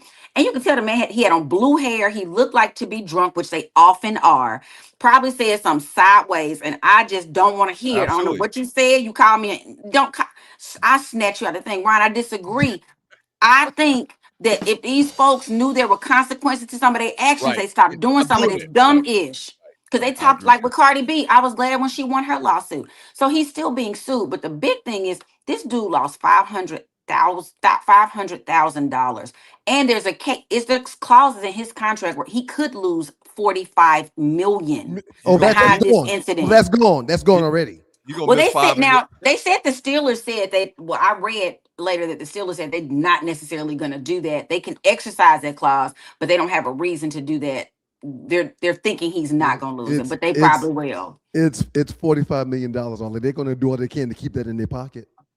They're not going to. If he did what he couldn't do that allows him to receive said $45 million, they're not going to go above and beyond to pay him $45 million. I know, but it gives the team flexibility and a financial out, which they will likely take. But we're hoping that because that's a lot of money. And then this dude one time I pay him $100 million for defamation and blah blah blah, and nobody knows what was really said. Nobody's ever gonna know. It's my word against yours. He said he called a racial slur. Right. He probably said, he could have called you a MFer, which means you're talking about my mama, or a son of a B, which means you're talking about my mama. So he could have said that. You know what I mean? That's I don't know.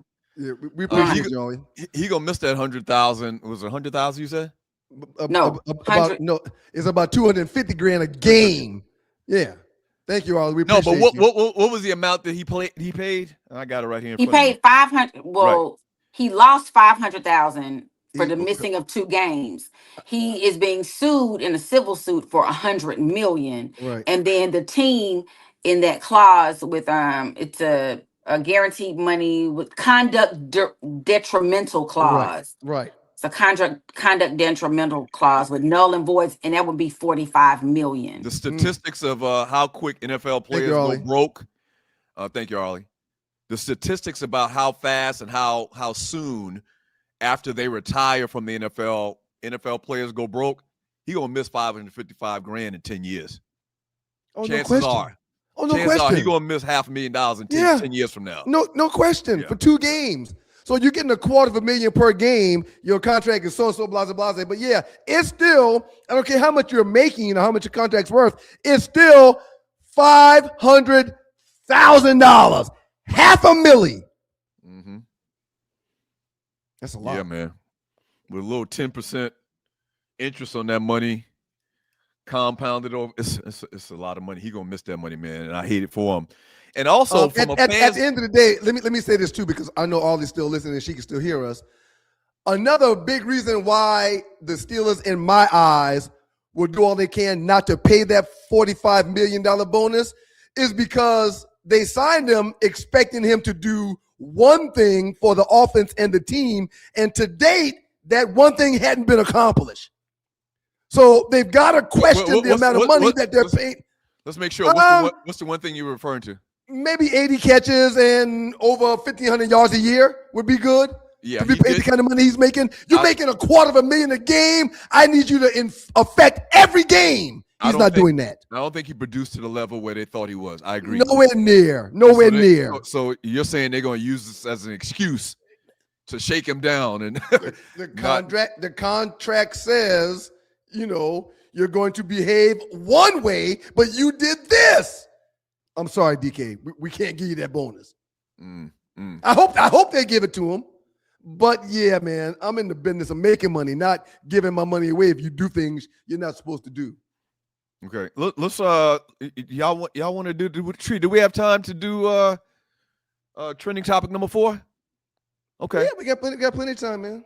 All right, so Usher and Chris Brown, and bring in Arley too. Usher and Chris Brown announced a major joint 2026 stadium tour after.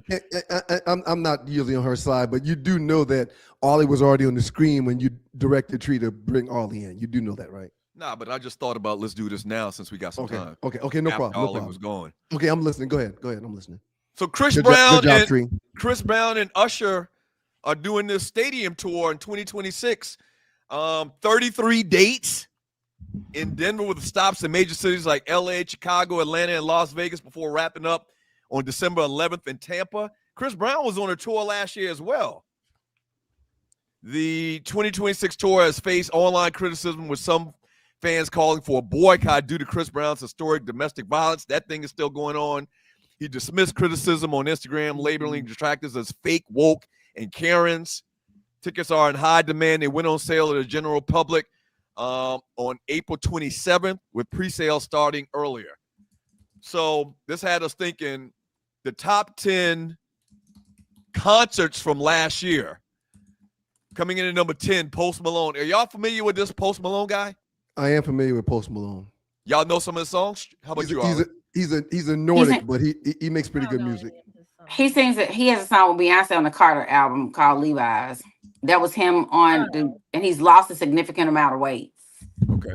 But I think he don't really like us no more. I think he decided he liked them now. He came out as a rapper, which is like an anomaly for, these people to become rappers. And then I think he's trying to transition over. Arley, is he the one that came to the Grammys and was like talking about God? Yes.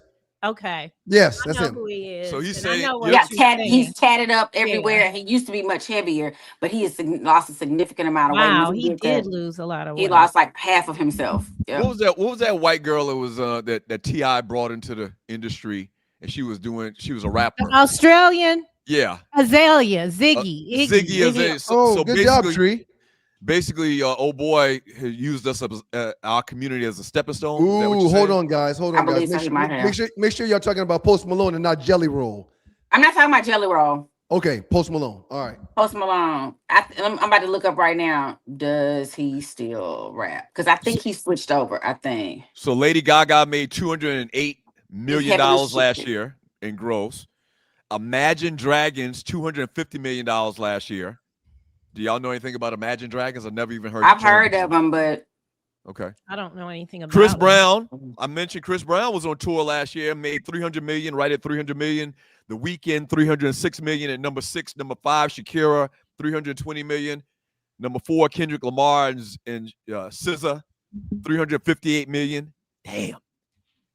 Y'all think no. Y'all think Sugar Hill Gang ever thought in a million years when they dropped that album back in what, 81, 78 or something that like rap that would make $350 million on a tour? Never. They just was out there doing their thing for the culture, honey. They were doing people are called the culture. People are taking pictures of their victory tour tickets. It was $30 to go see the Jacksons. And they say people wanted to boycott that because you had to buy 4 and it was a lottery system. They did a people lottery. Were pissed. And Michael gave all his money away for that concert. Number 3, Coldplay, $390 million. Oasis, $405 million at number 2. And the number 1 grossing concert last year in 2025 was Beyonce, the Queen Bee, $407 million. When I hear stadiums, on the heel of watching the Michael Jackson movie. Took the family this past weekend, so that's the second time I've seen it.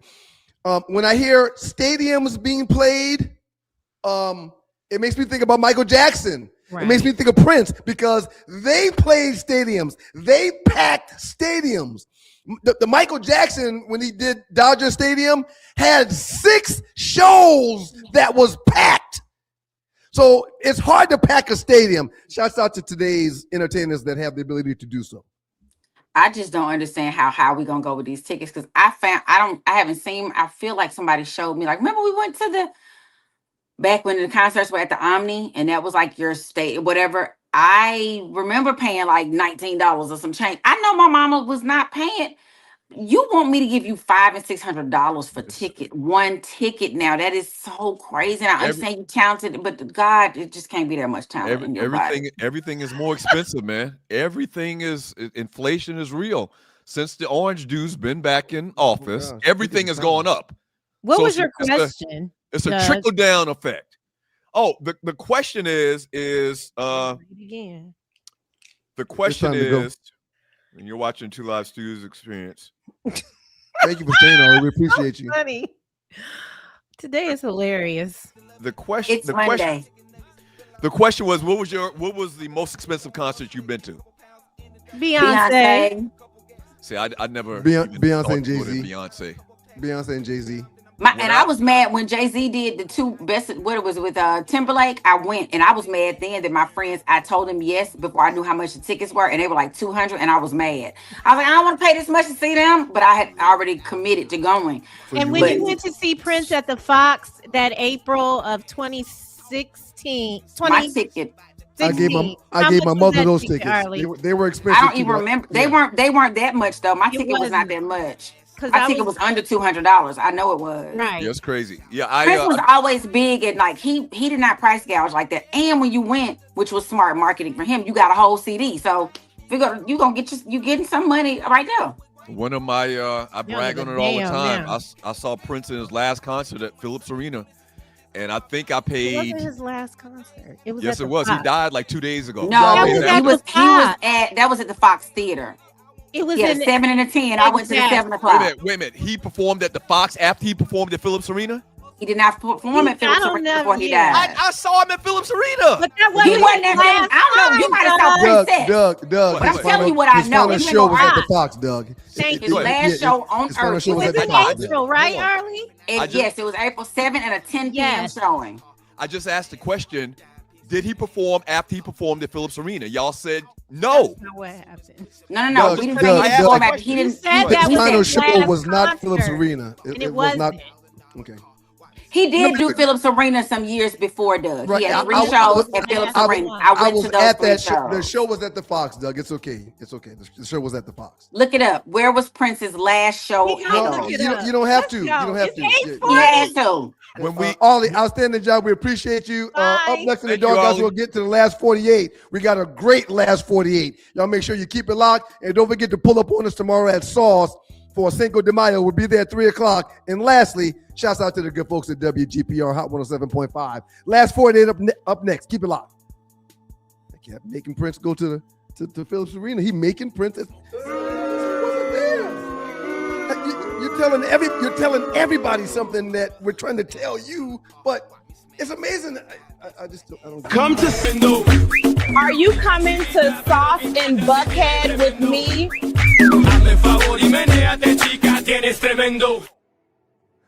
Welcome back to you guys, the Two Live Stews. I'm Ryan, he's Doug, but together we are your Two Live Stews experience. Yes. Happy Monday. We appreciate y'all being here. Shouts out to the good people in Detroit, Michigan. WGPR Hot 107.5 FM HD2 in Detroit. The Sports Rap Network is truly in the building. And shouts out to our teammate, our frat brother, the great Reggie Carson, the Dover Dog. Dover Dog said that the Imagine Dragons performs for kids, which may be why we don't know them, because my kids don't ever talk about them. Okay. Yeah, my kids are in their 30s now at this point. Yeah, your kids are grown. And you're watching the Two Live Stews Experience. Doug Stewart, Ryan Stewart. Quick reminder, tomorrow, 3 o'clock, Sauce in Buckhead. Great spot, great club, great drinks, great food. We'll be there at 3 o'clock having a really good time. Y'all pull up and enjoy a daytime Cinco de Mayo set with the Two Live Stews. Half price Reposado. You can't beat it. You can't beat it. Last 48, the biggest memes in the Two Live Stews Facebook chat group. Let's run it. Let's go.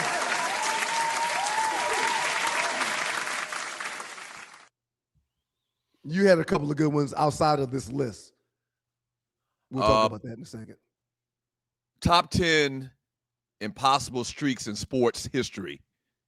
So number one, let's just run through these. If you're in Detroit and you're just listening and not watching, we'll kind of run through them, and you need to come back and watch the show anyway on YouTube or on Facebook. Please. Number one, Boston Celtics, 8 straight NBA championships. That'll never happen again. You agree or disagree? I agree. Number two, Brett Favre, 297 straight NFL games started. What do you think? That one will be passed because you can't touch quarterbacks. And quarterbacks in practice, they don't get touched. In games, they don't get touched. Barely get touched in games, even though they can get touched. So I do think that one will be passed. That's a good point. I didn't even think about that. Yeah, the quarterbacks don't do nothing. They don't do nothing. So the likelihood of them not being injured is fairly high because they don't get hit. Well, but also you got to factor in that a lot of these quarterbacks today are dual threat / brothers, and they run a lot. They put themselves in harm's way. That's true. Like Lamar Jackson type players, quarterbacks not going to ever challenge that record of 297 straight games. But the few drop back pocket passers that's still in the NFL, they could do it because you're right. They protect them. Yep. Caltech men's basketball, 207 straight losses. You missed UCLA men's basketball. Okay, UCLA, 88 straight wins. No. 71-74 through 71-74. No, that'll stand. That one will stand. Right, because players today, because of NIL and all of the portal stuff, they're all over the place. They're making good teams. Yes, like they're all going to teams, and so. Yep. Back in these days, UCLA hands down had the best roster. It wasn't even close. Right. And now there's superior talent spread out over divisions, over teams, over conferences. So yeah, that one will be passed. Caltech men's basketball, 207 straight losses. That's another one that's not going to be that's not going to happen because the talent is spread out. That shouldn't happen again, right? Correct. Byron Nelson, 11 straight PGA Tour wins. That's never going to be broken. Nope, never. Because the golfers are too good today. These golfers can play, man. There's about 30 of them that can win a tournament any particular weekend. Cal Ripken Jr., 2,632 straight games played. These guys, they miss a lot of games. They do load management. They're protected from themselves by trainers. If they got a little nick, they don't want it to be bigger, so they bench them. I mean, think about it, man. We just talked about Jason Tatum sitting down wanting to play, and the team wouldn't let him. Yeah, man. I don't think Cal's. You brought up the Braves' Ronald Acuna as well. Right. Martina Navratilova, 16 straight Grand Slams in tennis. I don't think that one's reading correctly. 16 straight Grand Slams. So she won every tournament that's a Grand Slam event, which was 4 for 16 years? No, not for 16 years. She won 4. She won the 4, I guess, 4 years in a row. 4, 8, 12, 16. Oh, wow. That'll never happen again. If I'm reading that right. 16 straight Grand Slam wins. Yeah. She won every Grand Slam. You know, the French Open, the U.S. Open, I don't remember the other two right now off the top of my head, for 4 years in a row. But keep in mind, there was no Serena or Venus around at the time, evidently. Nope. Arsenal, 49-match win streak. I have no idea how soccer really works or football really works. It's hard to win 49 straight games in soccer. It's really hard. I think that one's safe. Okay. And Oral Hershiser, 59 straight scoreless innings pitch. In 1988, 59 straight scoreless innings pitched. 59. So it's 59 innings where he didn't give up a hit. That's huge. That'll never be broken either. I don't think so either. And Joe DiMaggio, 56 games hitting streak. I think that'll be passed also. I don't think so. Yep. I don't think so, because even if you're having a great day and you hit it's hard to hit a ball. It's hard to hit a ball. But not even that. But you could get a good hit. You could really smoke one, but you might hit it straight to the darn outfielder or to the second baseman or shortstop or whatever. I think that's tough to beat too as well. All right, that's good. That was really good. And you're watching the 2 Hours Tuesday Experience. Thank you for joining your boys. It says, look at the message from C Will 83. It says 1975 to 1980, Doug. I think that's 16 years of winning Grand Slams. I don't understand. I don't understand that one. So is he saying one Grand Slam out of the 4 every year for 16 years? It's got to be that, but it can't be all 4. There's no one that's done that. No one's done that. Right. Yeah, this might be right. It might be right. Appreciate you, big dog. We appreciate you. C Will 83. We appreciate you, C Will. Top 5 sports rivalries, and you're watching the 2 Hours Tuesday Experience. I'm not even talking about this one because Georgia Tech and Georgia's not on there. I don't even want to discuss this one. Shouts out to Quintus Lamonte Beckton for posting this in the 2 Hours Tuesday Facebook chat group. Top 5 sports rivalries. Eagles versus Cowboys. I guess. I thought Duke and North Carolina was a bigger rivalry than Eagles versus Cowboys. Matter of fact, I would probably put any college rivalry over pro rivalry, because the pro rivalries, there's no loyalties. These guys come and go. More passion behind college sports. That's right. College football, you're invested. Your family has followed this team and tailgated and whatever for the last 50 years. Right. Georgia and Georgia Tech, or Georgia and Florida. I don't know. I don't agree with these, but Eagles, Cowboys, they got number 1. Red Sox, Yankees is big, but they play a ton. They play against each other a ton throughout the regular season. It's not really an annual type thing. They play each other 20 times a year. Right. Lakers versus Celtics. That's a big one. That's a big one when it happens. Michigan versus Ohio State, that's definitely big. Yep, that's huge. Big. And Dak Prescott versus the playoffs. They're trying to clown. Shame on them. Shame on them for issuing on the Cowboys. They're trying to clown. Cowboys Steelers is a big one too. They both did a lot. That rarely happens though. They both did a good job of winning titles back in the day. That was a good one. Eagles versus Cowboys. Is that really a big rivalry? Should that be put over Yankees versus Red Sox? No, hell no. I disagree with the majority of this thing here. We're in the same page. All right, next one, Tree. Please, ma'am. Which doesn't happen often. You're watching the 2 Hours Tuesday Experience. Forgotten legends and insane career facts. I'm not going to go through all of these, but the top 2 or top 3. Fred Taylor, over 11,000 rushing yards.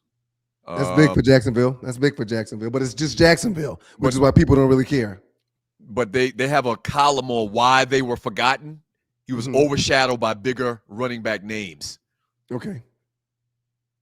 That's true. We really don't talk about Fred Taylor being one of the best running backs of all time. And he was. Because there was a bunch of other running backs that were around at the same time when he was doing more memorable stuff. He was. You're right. Jimmy Smith played in a smaller market in Jacksonville, over 12,000 receiving yards. That's a lot. But London Fletcher. It's just Jacksonville. Who cares? London Fletcher, linebacker for the Commanders, used to be Redskins. He wasn't as flashy as Ray Lewis. He had over 2,000 tackles. He was a 4-time Pro Bowler.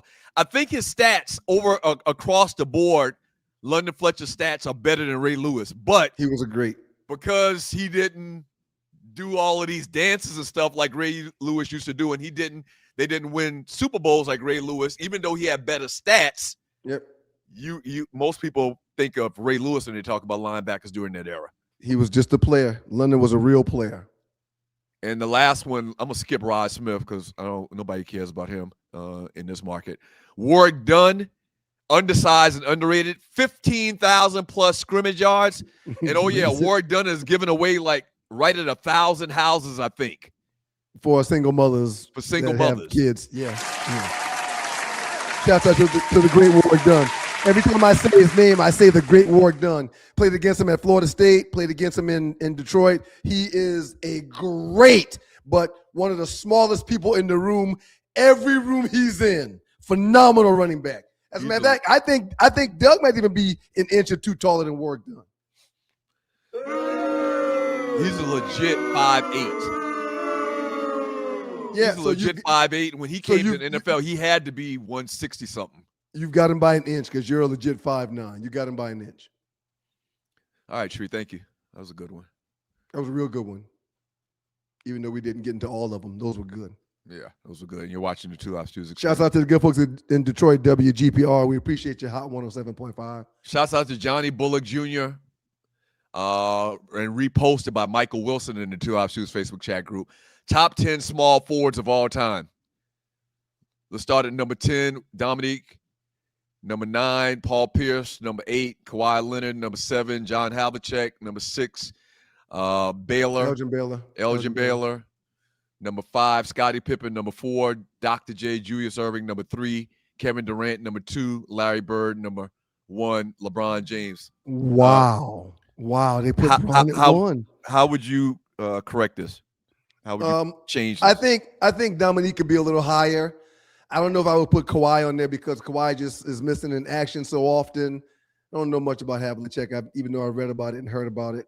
About him. KD, man. KD, I know he didn't show up this series for Houston, but he's a guy that typically is on the basketball court no matter what he's dealing with. I guess 3 is okay. I'm just blown away that they got LeBron at number 1 because he definitely deserves it. He definitely deserves number 1. No, I think LeBron should be number 1. No question. But that goes to the point that we always make. Y'all LeBron sexuals, y'all think people hating on LeBron. Nobody's hating on LeBron. I agree. He should be the number 1 small forward of all time. Yep. Only thing I would change is I would put Durant ahead of Larry. You can't move. It's hard to bump Larry Legend, man. Nah, I can't. It's hard to bump Larry Legend, man. And that's why I was saying KD, he deserves to be maybe considered higher, like right behind LeBron, but it's Larry in front of him. Yeah, this is pretty much accurate. I think you said this. I would put Dominique ahead of Paul Pierce. Yeah, no question. I would, and Kawhi. I don't think I would put him ahead of Kawhi. Kawhi done won championships and hit game-winning shots, and the only reason you're even considering putting him ahead of Kawhi is because Kawhi's done missed a bunch of games. Right. He balled this year too, which wasn't expected because he's just hadn't been readily available for the last couple seasons. But shouts out to Kawhi. And right, Batmite 333 says KD has messed up his legacy jumping to so many teams. I agree. I disagree. I couldn't disagree more. The reason he's so high right on this thing right here is because he's a baller. He's unstoppable. The only reason he's not for Larry Bird is because you have this thing in the back of your mind that he's a team jumper, which was started by LeBron.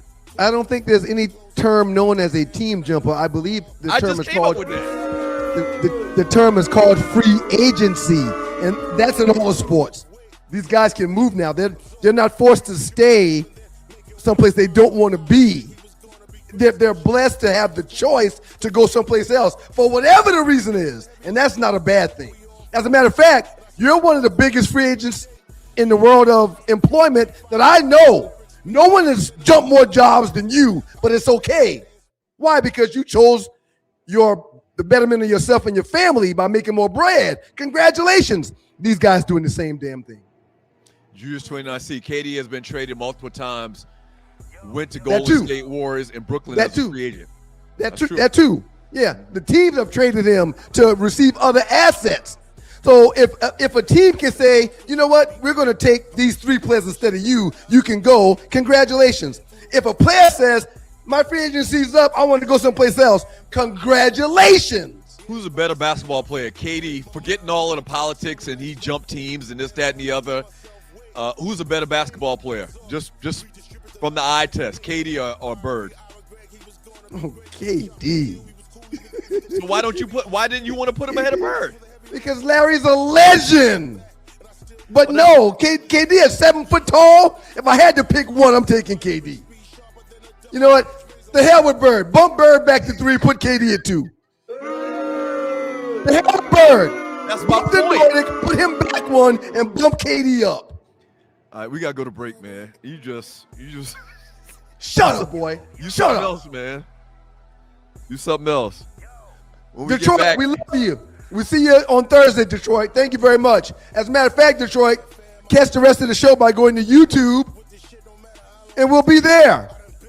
Or go to the Sports Rap Network app, and we'll be there. Thank you, Detroit. Shouts out to WGPR Hot 107.5 FM HD2 in Detroit. Hey, if you're in the ATL or going to be in the ATL, pull up on us tomorrow at Sauce, 3 o'clock. don't go away. 2 Live Stews experience. KD has been with more teams than Robert Ory. Yeah. Oh my gosh, it's a 2-minute trespass. This is awesome. We're going to give it to Usher. This is great. Wasn't you and Treat fussing about the 2-minute trespass today? So you're just not going to set it up. Doug, we needed to talk after the show. Are y'all going to talk at the same facility? Well, the 2-minute trespass is featuring Usher. And it was on the heels of the whole Usher and Chris Brown concert tour. I think Tree just wanted you to set it up because that's why. Didn't you send her this song to do? I mean, you know what? You know who we need to talk. We'll talk after the show. Yeah, you and I, we'll talk after the show. I don't know if I can take it anymore. You guys, the 2 Live Stews. He's Doug and I'm Ryan, but together we're the 2 Live Stews experience. We appreciate y'all for being here. Especially those of you that's in Detroit that jumped on the YouTube to hear the rest of the show. We really appreciate y'all. Let me. Tree, do we have more memes? We got one more. Hold on a second, Tree. I think it's 1 or 2. When we went to the break, did you stand up and show was your ass naked? When you got up from your chair, did we see your bare black bookie? Hold on. I think we saw your bare ass, which means that right now, are you naked doing the show? Except for your damn shirt. I mean, I thought I saw that. It was like a Bigfoot sighting. Everybody in the chat room, there's a lot of people in the chat room said, wait a minute. Did you get up and show your bare ass to the world? Seriously, sir, this is serious. It's not a secret, sir. If we do 8 shows in a month, 2, 4, 6, 8, 2 times 4 weeks, 2 shows. Yes, if we do 8 shows in a month, then at least 6 or 7 of them shows, my testicles are on the chair, sir. I'm free balling. I feel better that way. I'm comfortable being naked. I'm home by myself. The family's gone. So yeah, I walk around most of the day bucket naked. It's no surprise. I've said that before. If y'all saw my meat or my bare behind, I apologize. That was not my intent. But oh yeah, it's uncovered. It's uncovered. This is a pause-worthy moment because this is a guy talk show. Loose Neck said Ryan was literally ass out. This is fundamentally, it's still a guy show, and so you should say pause for the rest of the show. Every chance you get, you should say pause. That a guy talk show. Well, I'm not standing up when I do the show, but pause. Yeah, but pause. My meat is literally on the seat. Last. Hey man, are you disappointed in me? Are you disappointed? I mean, man, you just my meat ain't like that. I mean, I'm not aroused, Tree. I'm not aroused. You do. I'm not aroused. No, there's been days where you do and say so many things, man. That's just like. Well, hello, Lizzie Banks. Thank you for being here, Lizzie. That's a new name. We appreciate you, Lizzie Banks 901. Yes. People have suggested that I get an OnlyFans page, but I got 3 kids, and if Morgan was to see an OnlyFans page featuring her daddy, I would never be able to live with myself. So I can't do it. I just can't do it. Ain't nobody suggested you get an OnlyFans page. Lizzie just did. Lizzie just did. Ryan Chaps. I'm serious, man. And then you snort. First of all, then you snort. God's intentions before Eve acted like I better not disrespect Eve. God's intentions were for us to be free balling every day anyway. We almost had a world where everyone could walk around and see each other's tools. But Eve, forbidden fruit, made Adam, forced Adam, yeah. But everybody was this close to being able to free ball every day, all day. E.J. Johnson, Magic Johnson's son, want to know where he can donate. I just saw a video of E.J. coming out of some performance, a play or something like that on the red carpet, and this dude was switching so much, man. Yeah, he gonna hurt. He gonna break a hip. He gonna break a hip walking. He gonna break a hip. Ryan Disney character Stewart. And before we move on, because we got 1 or 2 more last 48 we got to do. What did the wolf say when it stubbed its toe? What did the wolf say when it stubbed its toe? Ow! Chi. Ow! Chi. All right, I think I may have missed on that one. Let's reboot and do one more. Did you hear about the guy who invented lifesavers? Did you hear about the guy who invented lifesavers? No, I didn't hear about the guy who invented lifesavers. They said he made a mint. You get it? Lifesaver, 1 piece of candy. Mint, totally different. They said he made a mint, but he really created lifesavers. Saucy Santana is begging when Ryan can do a private show. Let's get Arley back on for a second. Hey, Arley. Hey. So what's going on? I noticed your hair just. What the hell? What's going on? Like, talk to us. I gotta go tape an audition. What's really going on? I gotta go tape an audition. My hair is in braids, and I don't feel like taking it down. And so this is going to be the look. What the hell? What the hell? What the y'all like this one? Do y'all like this one?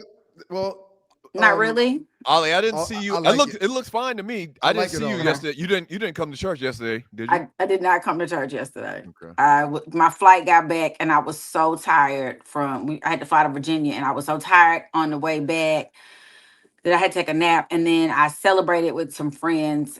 We had a seafood boil, and it was in late celebration for my birthday, and lots of cocktails. Your birthday was 3 months ago. Hey, real quick, Ollie. Before you go, what did one toilet say to the other? What did one toilet say to the other? Don't flush me. Don't flush. Close. What did one toilet say to the other? Ooh, close. You make me flush. You look flushed. Oh. Yeah, like. I am on fire. Whoa! Let's go. Think at some point, like Ryan, I do have a question for you. Did you just get up? Were you naked? Are you trying to get our ratings up? We talked about that, Ollie. But I'm not sure. I've never seen it though. You always talk about it. I've never seen it. You're like, did y'all see? Ooh. I think I saw your skin. You want to see it, Ollie? I'll show you. No, I do not. I do not. Ollie, but that's the point. No, I do not. It's the majority of dudes that watch the show. Why would he get up? Why would he do the show naked and get up and let people see his bunkie? Probably that the people are gonna talk about it, and then people gonna go say, "Y'all do this, dude." No, dudes watch this show, not gonna tell anybody that the highlight they were seeing Ryan's bare ass. They wouldn't highlight. They're gonna say like, "Y'all, this ninja crazy," and they'll say like to one of their girls or somebody and it's gonna go viral, and then a bunch of people are gonna watch it, looking to see if they can see his hip. I just typically I don't wear anything down there, and I'm comfortable like that, I am the Tarzan of this world. I don't mind, right, Ryan, but we don't want to see you. I mean, if you're gonna show something, I'll show you. I'll show you. Hip. Don't show me. I'm not talking about me. Wait till I leave. But I'm saying you over here showing skin unless you got on chocolate colored pants. All right. Hopefully that was the case. Last thing, Arley. Why did the man put his money in the freezer? Why did the man put his money in the freezer? Village, frozen, frillage. He wanted hard, cold cash. Usually I'm on your side, but not today. Right. That one wasn't good. Thank you for coming back, Arley. We appreciate you. Okay, bye. Okay, bye. Okay, bye. Thank you, Arley. All right, let's was that it, Tree? We good? I think we got one more. Damn, I wouldn't have gone through all my jokes like that if I knew we. And you're watching the Two Live Shoes Experience. Thank you for watching your boys. We might want to get Tree and Arley into. Let's see if Ocho will bite what I'm doing now because he's biting my jokes. Let's see if he'll bite free balling. He's told the world. Never mind. I'm not gonna go there. But. Maybe we can get Arley and Tree to give their thoughts on this from a woman's perspective. Who rocked the best high top fade? Give me your one. Yeah, give me who you think of it. It's easy. Kid from Kid and Play. His is always 2 feet high. And still to this day, he's still rocking it, I believe. Nah, he don't. He trying to rock something, but it's not. It doesn't look like the back in the day. He got this one back in the day. No, I like Big Daddy Kane's too. Shouts out to Ma Diddy. I like Big Daddy Kane's too. But kids is orca big. It's huge. We actually agree, man. Yeah. Kid from Kid and Play is the benchmark to high top fades. Agreed. And I would say Big Daddy Kane comes in at number 2. I agree. I had a really high one in high school, man. A really high one. So you know who the dude Jazz-O is? That's the dude that had the Hawaiian Sophie song that Jay-Z first premiered on. Okay. You do know that, right? You remember that? No, but I understand. Okay. Sinbad, Kid and Play, Big Daddy Kane, Jazzy Jeff, Fresh Prince, Omar Epps, Jazz-O. That's not Omar Epps. That's not Omar Epps. Oh, behind. No, that's not Omar Epps. Omar Epps is in the middle. Oh, okay. Yeah, that is Omar Epps. You're right. Jazz-O, Uncle Marvin from what TV show is the Uncle Marvin character in? Oh, one of the Power series, I think. One of those series where 50 Cent was like a kid at the time, supposedly. Chris Rock and Dominique Wilkins. Neek probably come in third. Neek come in probably third for me. I won't argue with that. Behind Big Daddy Kane. Who's the guy? Who's the guy underneath Big Daddy Kane? Who's that? Jazz-O. That's what I'm telling you. Oh. You don't remember the Hawaiian Sophie song? You said you don't remember it. I don't. Mm-hmm. That was Jay-Z's first appearance. First time anybody that really saw Jay-Z was in that video. They like grew up together or something like that. Nah, he's a Raising Canaan. That's it. Thank you, sir. Uncle Marvin. Appreciate you, RC. Appreciate you, Julius 29C. That's it, Tree. All right, you ready? All right. You ready, Tree? Hey, Tree. Good morning. Good morning. Tree, did you see my Me Too? Or you missed that? You were working. I was emailing people and, manning this part of the ship. You want to see? No, thank you. All right. I see enough meat on a regular basis. So okay. let's see. Wow. Just a little bit of housekeeping. First, before we do that, go ahead and introduce the new segment that does not include me. That's Douglas. Introduce the new segment. Did you flash that big penis thing, man? Hey man, I don't touch the buttons, man. But go ahead and do what Tree asked you to do, please. So we're gonna try this. Did you flash that big penis, man? We're gonna try this. A lot of times we flash these pictures just on kind of like a whim because something happened or something we want to share with the listeners and the people watching the show. So I thought, why not? Let's just make it a segment, kind of, sort of, with a pick of the day. You used to take a ton of pictures of everything that we did whenever we did remotes, whenever we were on a trip or we were in Vegas or something like that. So I know you got 1,000 gazillion more times pictures and stuff, chronicling the show from 2001 to now. But I got some pretty good ones too. And I got the idea because I showed this picture. Or did I? I don't even think I showed it. Did I show this picture on the show already? Not on the show, but you posted it on Facebook. Shouts out and a rest in peace to the great Rough Buff. Yeah. Right. So I didn't show it on the show, but I said we should show it on the show. I posted this in Facebook, but I thought it should be on the show. Can I tell you a quick story? Yes, sir. I didn't know Rough Buff like you did because I think you really met Rough Buff when you started the Doug Stewart Show by yourself. But after meeting Rough Buff for the first time, we played golf out at Canongate somewhere, and we met Rough Buff for the first time. Rough Buff told me, God bless the dead, hey, man, if you want to play golf at any of the communities that Canongate has, let me know. I'll get you out there for free. And God bless Rough Buff, man. I didn't capitalize on one free round, but he was an awesome dude. Kevin Sanford was his name, passed away maybe a year ago now, maybe even a little bit less. Right around, it's somewhere around a year. This is a picture we took in a golf tournament. And what's the golf course over there called in Douglasville? I can't remember. Oh, Crystal Lakes. No, not Crystal Lakes. The Frog. Not the Frog. Well, then whatever, man. Let's move on. That's enough. But long story short is he was part of the tournament. We were, I can't remember what it was. But anyway, we played together in the golf tournament. He told me you were terrible and he had to carry you the whole round. Great dude.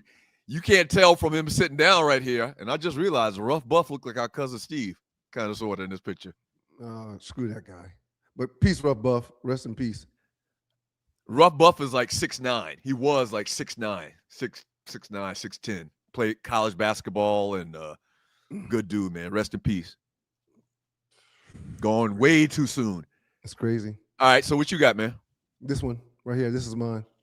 Top 5 all Caucasian NBA starting 5. Number 5, Dirk Nowitzki. Wait a minute. Wait a minute. What? 3, Pete Maravich. 2, Jerry West. And number 1, the great Larry Bird. This is when we used to do top 5s. This was a top 5 that I won. But because of Doug and Tree trying to find ways to cheat continuously with the top 5, we had to suspend this feature of the show. But I do miss it because it was so fun and the people enjoyed it. So I thought I would share this. I don't feel like that's what he meant for pick of the day. And Doug, I didn't want to upset you or get you alarmed. But he sent this to me yesterday, and I was like, well, I asked specifically. I can read the text messages. Let me go back. I got receipts. I'm gonna pull the tree. You didn't ask me anything. This isn't what I was thinking for the pick of the day. This says random pick, blessings over burdens.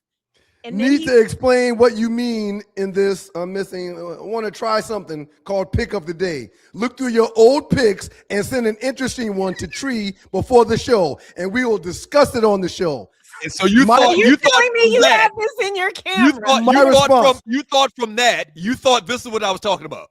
My response, we'll explain when we talk about something else. Hey, cool idea. So just any picture, totally random, question mark. Yep, totally random. Okay, it's a random picture. I give a random picture. It's a random picture. How many times you said you took the ACT, man? Like 6. Because it goes up every time you take it. Let's move on, Tree. Come on and join us. This is just a way for you. Listen, after I took it the first time, my sophomore year, one of the coaches that was recruiting me was like, "Hey man, how'd you do?" And I told him the score, right? He was like, "Okay, you're a sophomore, so if you take it 8 more times, you should probably pass by your senior year." It's not funny. You might want to keep that to yourself. Man, I got a Georgia Tech degree. I don't give a damn about any of that stuff, man. Those tests aren't for black people anyway. They're culturally biased. That's true. Michael Evans proved that. Michael But Evans. yeah, no, I got my degree. Michael Evans proved. I got a degree in business management. I got a minor in psychology. Well, one grade away from a minor in psychology, but I got a D. What does that even mean? I don't want to get into that. You always want to talk about negative stuff. I don't want to get into that. For future reference, this is why we're having this disconnect on this, because you dropped out of the pregame show before we started talking about it. I'll leave after I pray. In the future, could you please supply for the pick of the day a fun picture from our childhood, from back in the day with the 2 Live Stews, something interesting we can have conversation about that the listeners would appreciate. That's all. And please, no AI. And I no wasn't AI, no. That's a good one, Tree. Like no you just, AI. That's a good one, thing Tree. like you just had just now. No list. That's not something personal. No. Well, it is personal. That top 5 was personal, and it is a picture. Oh my God! So I asked you specifically, and I read the messages. You didn't say that what I was posting should not have been posted. You didn't do that. I saw another picture while flipping through. I got like 4,800 pictures on my phone, man. That's not good, right? It's horrible. How do you even? How much space is that? How can you even use your phone? Because every day I get notifications from Apple saying you need more storage. Right. That's what I was about to say. You know how they send you that message say you're about to run out of space, and you have to pay another like $10 to get more space. I've done that like 5 or 6 times. Yeah, I do that every other month. Yeah. Doug, just buy a little thing and stick it in there and get him out. He's got his own little thing. He's got his own. Listen, okay, wait. So I do not have a little thing. Hey, listen, let's not do all that. Let's not do all that. They have sticks that you can buy and do that with. Listen, okay, this is space has seemingly become where I could possibly bring some more information that needs to be discussed. Why we need to talk about Spirit Airlines. We need to talk about it. Did y'all see? That they shut down. Doug flies Spirit 4 times a week. What are you gonna do, Doug? What are you gonna do? I'm in trouble. Yep. I frequently went back and forth to Detroit at least once a month for over a year and a half. And I fly round trip. You like them, huh? I flew round trip from Atlanta to Detroit, round trip for $90. 45 each way. You couldn't. I told y'all it wasn't gonna last long. And a backpack. And a backpack. You can't beat Spirit and Frontier. Well, you can beat it now. You have to find a way to beat it because they're gone. So what's gonna happen is everybody else gonna raise their prices because they don't have to compete against that little thing. Don't you think that there's a partially this was because the government could have bailed them out, but that airline created a way for those who typically wouldn't be able to afford to fly to do so. I've flown it 5 times and never ever saw a Nordic on there with me. Never. I've flown it maybe 5 or 6 times. Even out of the country, and I never had a problem with it. You flew Spirit out of the country? I went to Colombia on Spirit, and I went to Panama on Spirit, and had no problems. You really living life on the edge. Shit. There was nothing wrong with that airline. They were voted number 1 this year. They beat Delta. I just went to Detroit. You was putting your life on the line going to other countries.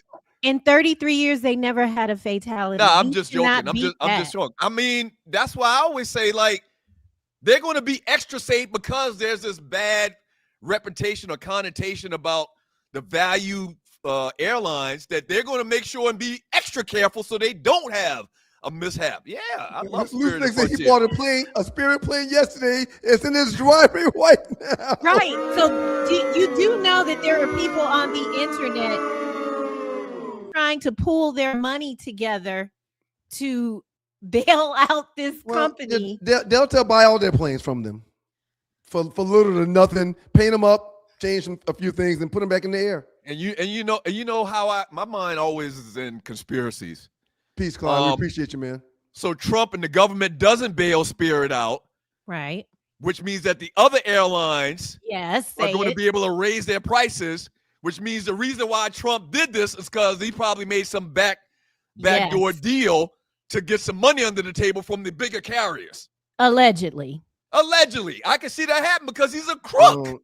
I could absolutely see him doing some type of deal behind the scenes to fill his pockets because he's a crook. Exactly. It's Clyde. Y'all know what's going on. Did you guys, excuse me, did you guys fly on Spirit to go to the cruise to Miami or Fort Lauderdale? We did. Oh, those tickets. We got round trip. Those tickets that we went to Miami before the cruise, it was like $60 round trip, man. Terrible. Ryan, like, don't tell him that. Did you stand up or sit down? The seats. I was standing the whole flight. I had a standing ticket only. The seats weren't comfortable, but hey, that's the price you pay. It's 2 hours, an hour and 20 minutes, really. Yeah.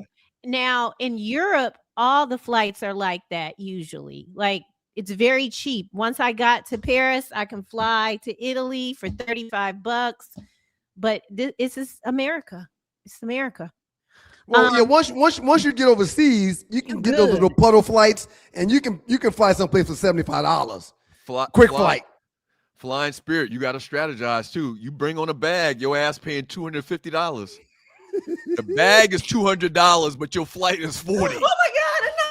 A big ass bird. Oh my God! I hate birds. What is? I'm sorry. It was huge. What happened? It's outside. It's not in your house, right? Yeah. Oh, the hell! What is going on? I hate to tell you too, Tree. That's just like Ryan had that bird on his deck last week. Birds like that, just not a good sign. Well, did you see the bird, Doug? I didn't see any bird at all just now. Oh, what's she talking about? Huge. She's looking out of her window. She's looking out of her window. It flew by my window, and it looked like it was not a crow this time. It was a tree.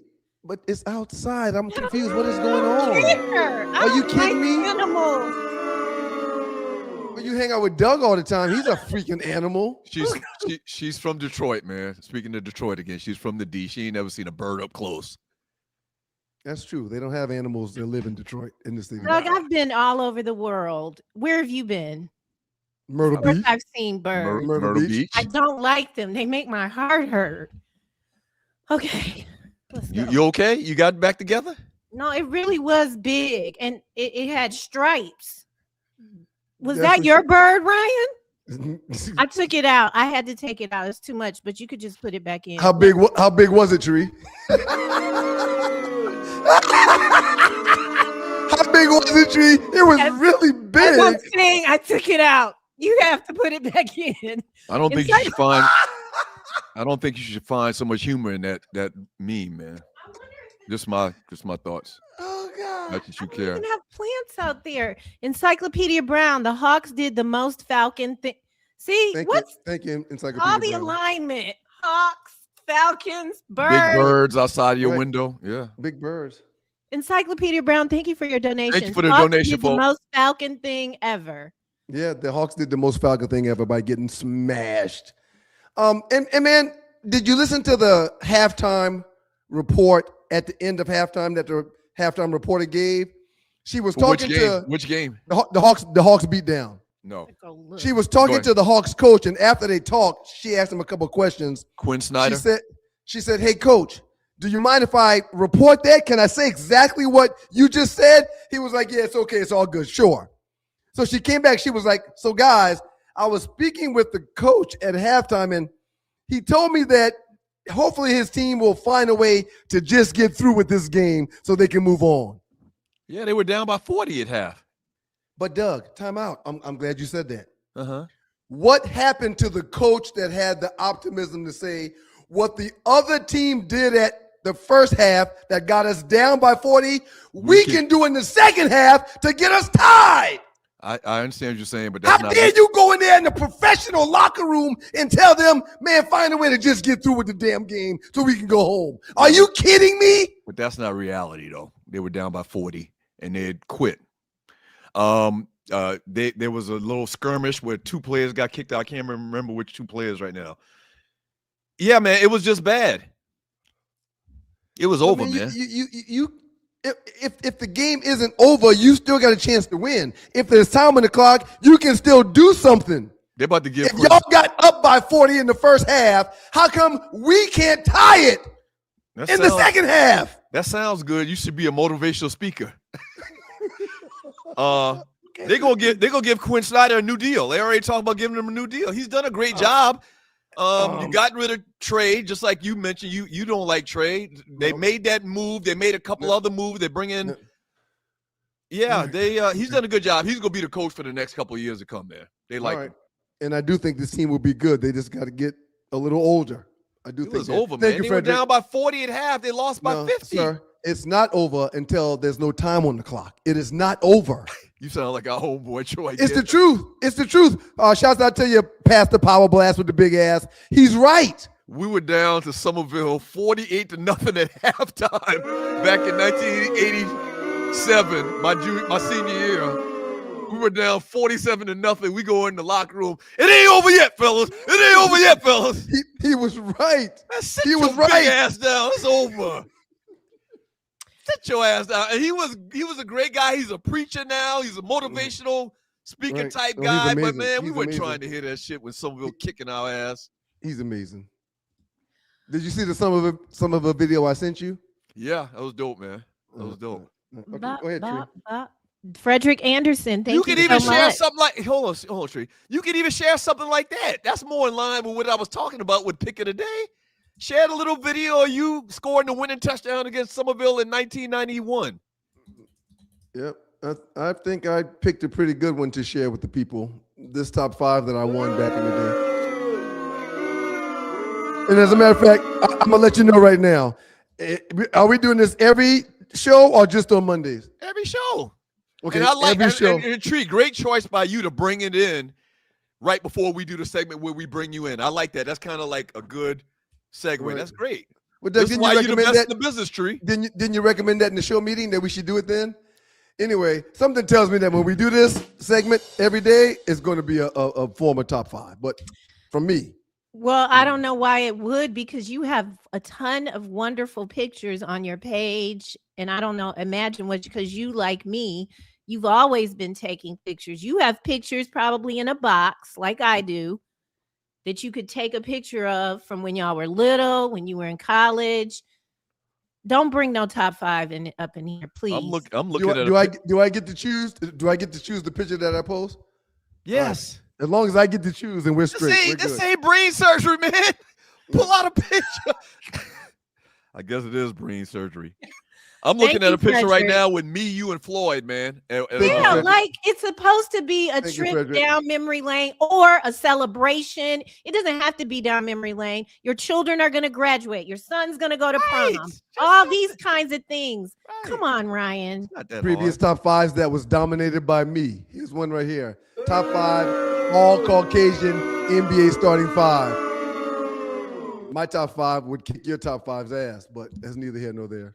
Dark Sun Rider, good morning, and thank you for your donation. There has never been an athlete like LeBron James. Oh, God, we almost went through the whole day. 41 and just carried again as Luka and AR were hurt. The most complete player that has ever played. Hey, man, I got to say this. You go first. Please, you go first. Please, you go first. If LeBron, and I may have said this already, if LeBron James can somehow will this team to a championship and win a championship, I think I'm going to be this close to putting him all time at number 2. At number 2. Jordan's my GOAT, man, but we will never, ever see what we're seeing get done again. Right. But if the Lakers win a championship this year and LeBron pushes them over, they won't. Then would you put him in front of Jordan? Like this whole debate is? I've got 20,000 up against your 1,000 that they won't move any further than this. So it's all over. No, I'm asking you a question. If the Lakers win a championship, it's probably you don't think so. Okay, that's cool. If the Lakers win a championship, are you one of those people that's going to say this is what puts him over the top over Jordan? Well, he can never be put over Jordan because every time Jordan got to the finals, his team won and there was no 7th game. Oh, okay. He'll never be better than Jordan. Every time Jordan had a chance to get his team to a title, he did that. LeBron can't say that. So you're a fanatic, not a fanatic of LeBron. Okay, that's good, man. It's good to know. Yeah, Jordan's the best to ever do it. But LeBron and what he's doing and what we're seeing is absolutely mind-blowing. We know that.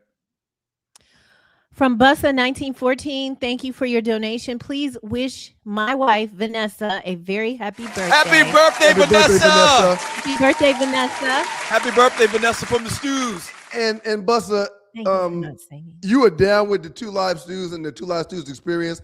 And the Doug Stewart Show. He was. You support us every day, all day, but your wife's parents can't spell.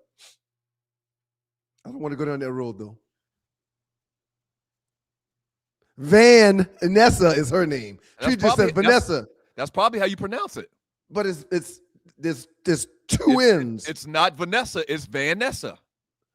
Oh, okay. Well, then Tree said it wrong. Tree said his wife's name the right way. We appreciate you, Bussa. We really appreciate you, Bussa. It's Vanessa. You'll sell your soul for a quick little Bussa, laugh, wouldn't you, man? Please confirm that because I'm real big on doing it the right way. I know that's the only reason why we're talking about it. But she don't want to call. She don't want to call your wife out of her name, Bussa. She don't want to do that. Looks like Vanessa to me. While we're waiting on that information, too, which is why I wanted clarification. But you know, when you graduate from Midland, Michigan, sometimes you don't spell names the way they're written. Or when you don't be nasty. Are just human and just are prone to error. And speaking of wives, I just want to talk to you for a second, Douglas. Real disappointed. Me too. That hurt my feelings. Disappointed about what? Even though, I wait, what are you referring to? What are you referring to? He's going to get to it if you give her a second. Go ahead, Tree. Please finish, Tree. Even though I'm no longer married, what I can say about that man was that those doors were open. I ain't driving no cars. I'm being picked up. That's right. I feel protected. Tree, it hurt my feelings. Tree, if he picked you up and he drove, if you told him to pick you up at 5:00 and you're walking outside, when he pulls up to pick you up at 5, does he get out of his car, walk around the front of the car, then open your door for you to get in? Yeah, he took care of me in that respect. That's good, Tree, man. I was joking about that earlier. Oh, you didn't call him out. Now he's not regurgitating. Now he's rescinding his comments. I was joking. But go ahead, move on. Let's move on. Okay. No, I'm glad to hear that because there's this whole narrative about me and you, and I can tell you right now, you're too cheap for me. And now to find out that you don't open doors, that's crazy. That's the deal. I'm very cheap. Like if we had a chance, I am absolutely cheap because I understand, unlike a lot of people, I understand the miracle of compounding interest. Yes, and I'll be that. What song was that? I'll be that. Thank you, Vanessa. Appreciate you, Bussa. She'll never make the mistake again. I thought it was Vanessa too. Well, remember, I was saying Bussa.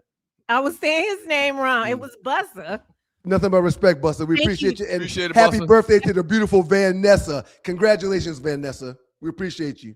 On another year with a man that opens the door for you. Damn right. Doug, I hope you were kidding because I have a lot of respect for you, And that's one of the things I like about you and this one is that you're very much gentleman. I had to fuss at Morgan last week because I told her, because I found myself opening her door first sometimes instead of JP's. So I tell her to stand in the front of the car, let me open mom's door first, and then I run around and get her door. But she's like, I don't want to wait. You don't have to do that. I don't want to wait. I'm like, Mama, let me get your door. Mama, let me get your door. No, I can get my own door. Mama, please let Daddy get your door. So shouts out to mine. And another thing, if I'm walking, if I'm like meeting you and for the first time and we're walking and your ass ain't on the roadside, on the roadside. I made a note. Right. If somebody just ran over, it should be the guy. Right. We adhere to all of those things. If somebody gets ran over, it should be the guy. Right. Absolutely. Pumping gas at the gas station. You feel safe. You feel protected. Pumping gas at the gas station. Yes. Rue 84, super sticker. We appreciate you, 84. Cameron, Rue Chap. Thank you for the donation team. If Cameron is riding with me, go pump my gas. Absolutely. Yeah. Okay. We good. My wife, you for your donation. my wife, we've been together almost 18 years, 19 years, and my wife has maybe pumped her gas once. She don't even pump gas. I take care of all that. Why did she pump the gas once? Because I take her car to get gas whenever it's needed. One of my friends, her mom is without you. Her mom she don't pump no gas. Okay. Her mom is like 92. She don't know how to pump gas. She shouldn't. Because her husband always did it. And when I'm at Sam's getting my gas and older women pull up and they're at a pump near me, I'll offer to do that. I'm not paying for it, but if you put the card in, I'll pump your gas for you, ma'am. You can stay in your car. Oh, that's okay, sonny. Don't worry about it. It's okay. You said an older person, like a grandma.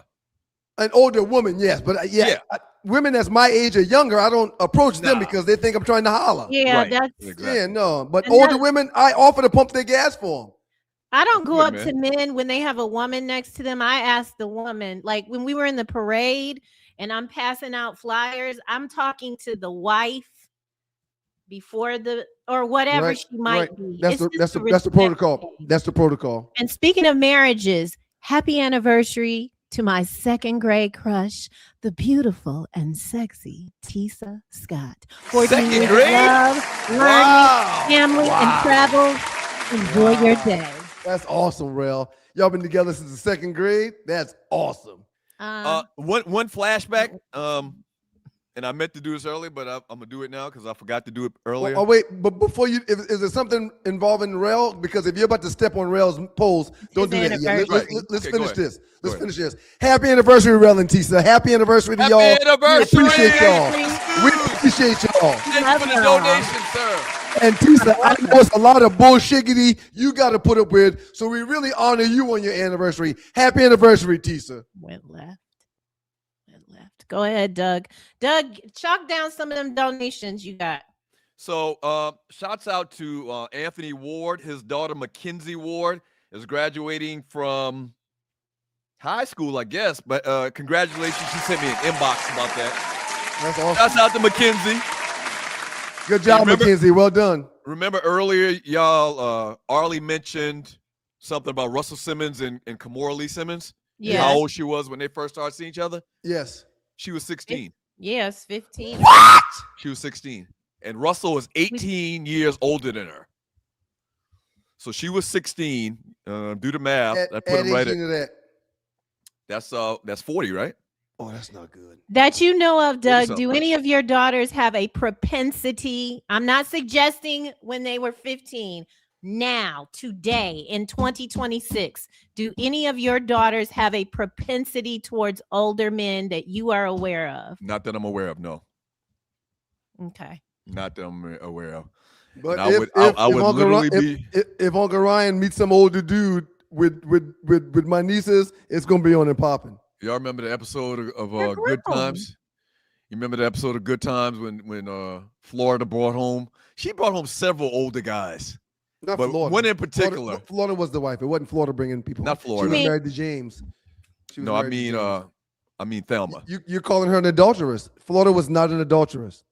Ryan, stop it. Which, by the way, in real life, Florida Evans, or whatever her real name was. Esther Roll. She was like 20 years older than James in real life. And she looked it, but God bless her. What does that mean, man? She looked old. She no, James looked old. I thought James, especially as hard as James worked, I thought James could have done better. Go ahead, Tree. Doug, don't you have some donations? Oh, go ahead. I gotta pull them up. Okay. Black Diamond. Good morning, Black Diamond. Black Diamond, you coming to Sauce? Pull up that Sauce, Black Diamond. First 2 shots on me, Black Diamond. All right, so shouts out to wait, can I read her text? Don't step on Black Diamond's message, Doug. What is going on with you today? I thought you had read it. I'm sorry, go ahead. Good morning. Early voting still going on for the May primary. Get out and vote. This midterm election cycle is too important. Thank you, Black Diamond. Make sure y'all get out and vote for sure. I purposely didn't bring up what's going on with the Supreme Court and the voting. Why not? Because it's just too much. It's a lot. Just too much. It's a lot. So here's the thing about, I get that it's too much, but then y'all were talking about them removing stuff from the media, y'all are here. I'm not saying you got to talk about everything, but just remember, nobody can do anything to us. You are very much empowered. You're here. And so you are very educated in a lot of areas. And maybe, you could talk about it. An interesting little spin. Y'all heard how social media is killing Killer Mike? Because Killer Mike campaigned, in effect, he campaigned against Kamala. Absolutely. And said that just because she's black, all these types of things, just because she's black and just because she's a Democrat, I'm not voting for her. But now he's coming back. He's coming back now on the flip side of this thing where they struck down these laws where they're going to change these districts. They're going to change and redistrict all these different counties or whatever. Now he's coming back and saying that this is wrong, yada, yada, yada. These people that are his critics are saying, but dude, you basically shifted a lot of young people that follow you to voting the opposite side, to voting against the Democrat. Or not voting, which allowed. Not voting at all, which a no vote is basically a vote for the Republicans. For the other side, that's right. Oh, they killing Killer Mike. And I'm a fan. I've said it. His album, his CD is probably the best rap CD I've heard in a couple of years. But they are killing him, and deservingly so in this case. I smoked some of my world famous Big Green Egg wings about a long time ago, prior to Trump's first time in Oval Office. And I had a basement full of frat brothers that were saying why they weren't going to vote for Hillary.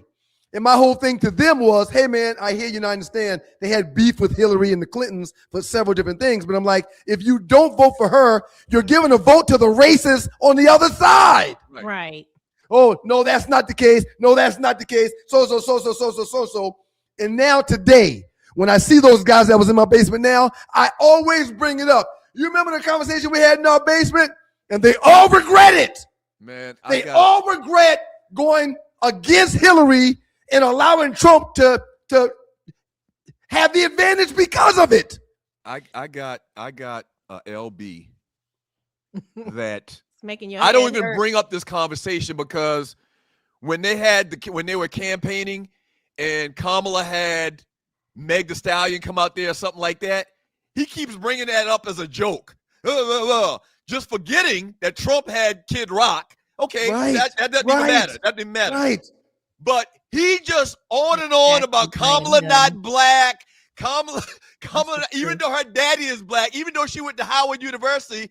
So you know what I do with this guy? I don't even bring up the conversation anymore because he's my line brother, and I don't want to just cancel him out totally. I just change the subject whenever it comes up. I too have a line brother that is on the other side. Yeah, so it's tough, but after you, the sad part is people listen to others for their voting opinions. Do your own due diligence and read up on candidate policies and vote based on that. Shouts out to that brother and read this. Black folks don't have a side but our own. Please don't put your trust in a Democrat or Republican. I agree. Yes, I agree. However, don't allow a racist to become the president. Don't allow her. Do whatever you can so a known racist can't get the spot. Here, and that's trying to take away everything. Right. Everything that we've obtained over the last 75 years, they're trying to shoot down. Not trying to, they are. He's executive ordered everybody to death, removing or tracking back R-ish. And Clarence Thomas, this nigga. I mean, we're not embarrassed by him at this point. He's sitting right up there. Let's move on. That's enough politics. That is why I didn't think about it on the rundown. Let's move on. Let's not talk about it, but we don't want to spend all the energy because this space is love and light and laughing. Shout out to you, RC. Sharing the gift of the wire with RC was a blessing. Thank you, Microwave, for doing that for RC in Minnesota. We might be having a wire grouply meetup. I like that. I like that. And it's not Doug's idea. Stay tuned. Lots of things happening in this space. That's why They can Not do Doug's what they want idea. to do. Every time we talk about the wire, it's because of Doug Tree. What are you talking about? Not Doug's idea. Marcus Harper, thank you so much. The story that is always missed with Worcestershire.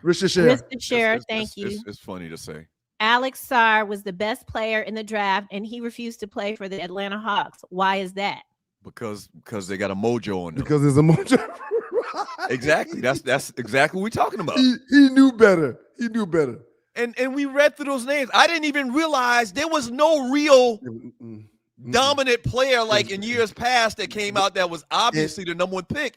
The year that the Hawks get the number one pick is somebody not of substance, right, and has shown that he's not a franchise player. It was talked about greatly how there was no number one pick for the Hawks to take. Just the Hawks' luck. They got a mojo on them. But I still think they should have gone with the big kid from the Minnesota guy, Edney. Batmite 333, Friendship Church and Mount Vernon were the two churches that were demolished for capitalism in Southwest Atlanta. Yeah. What do they call that? Eminent domain. They evoke eminent domain. We can just take your shit because it's good for the city. Because we want it. Because we want it. Because we want it. Yeah.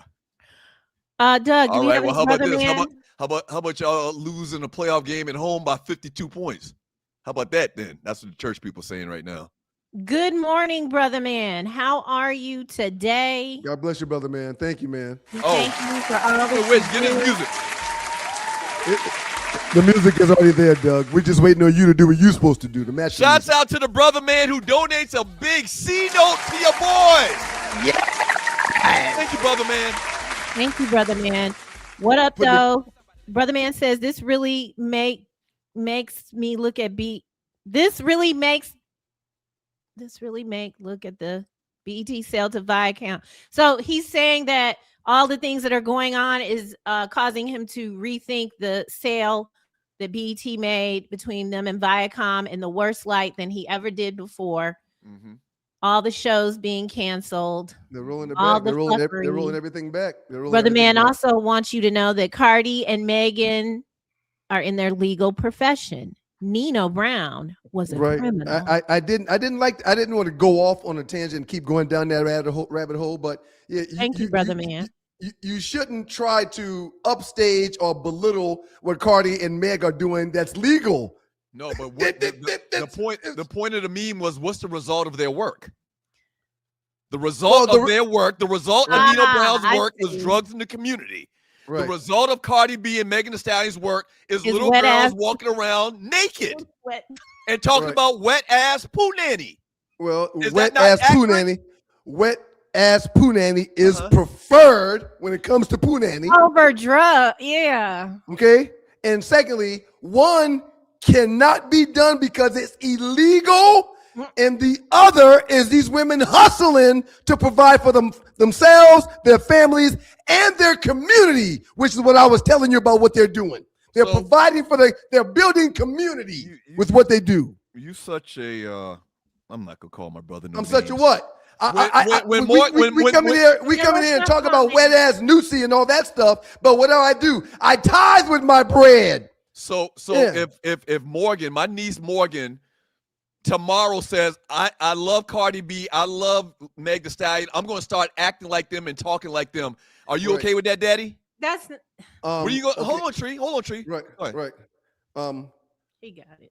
For the record, I've said it 1,000 times on this platform. Miles's favorite artist. I'm not talking about Miles. I'm not talking about Miles. I'm talking about Morgan, your daughter, my niece. Go ahead. Miles's favorite entertainer is Meg Thee Stallion.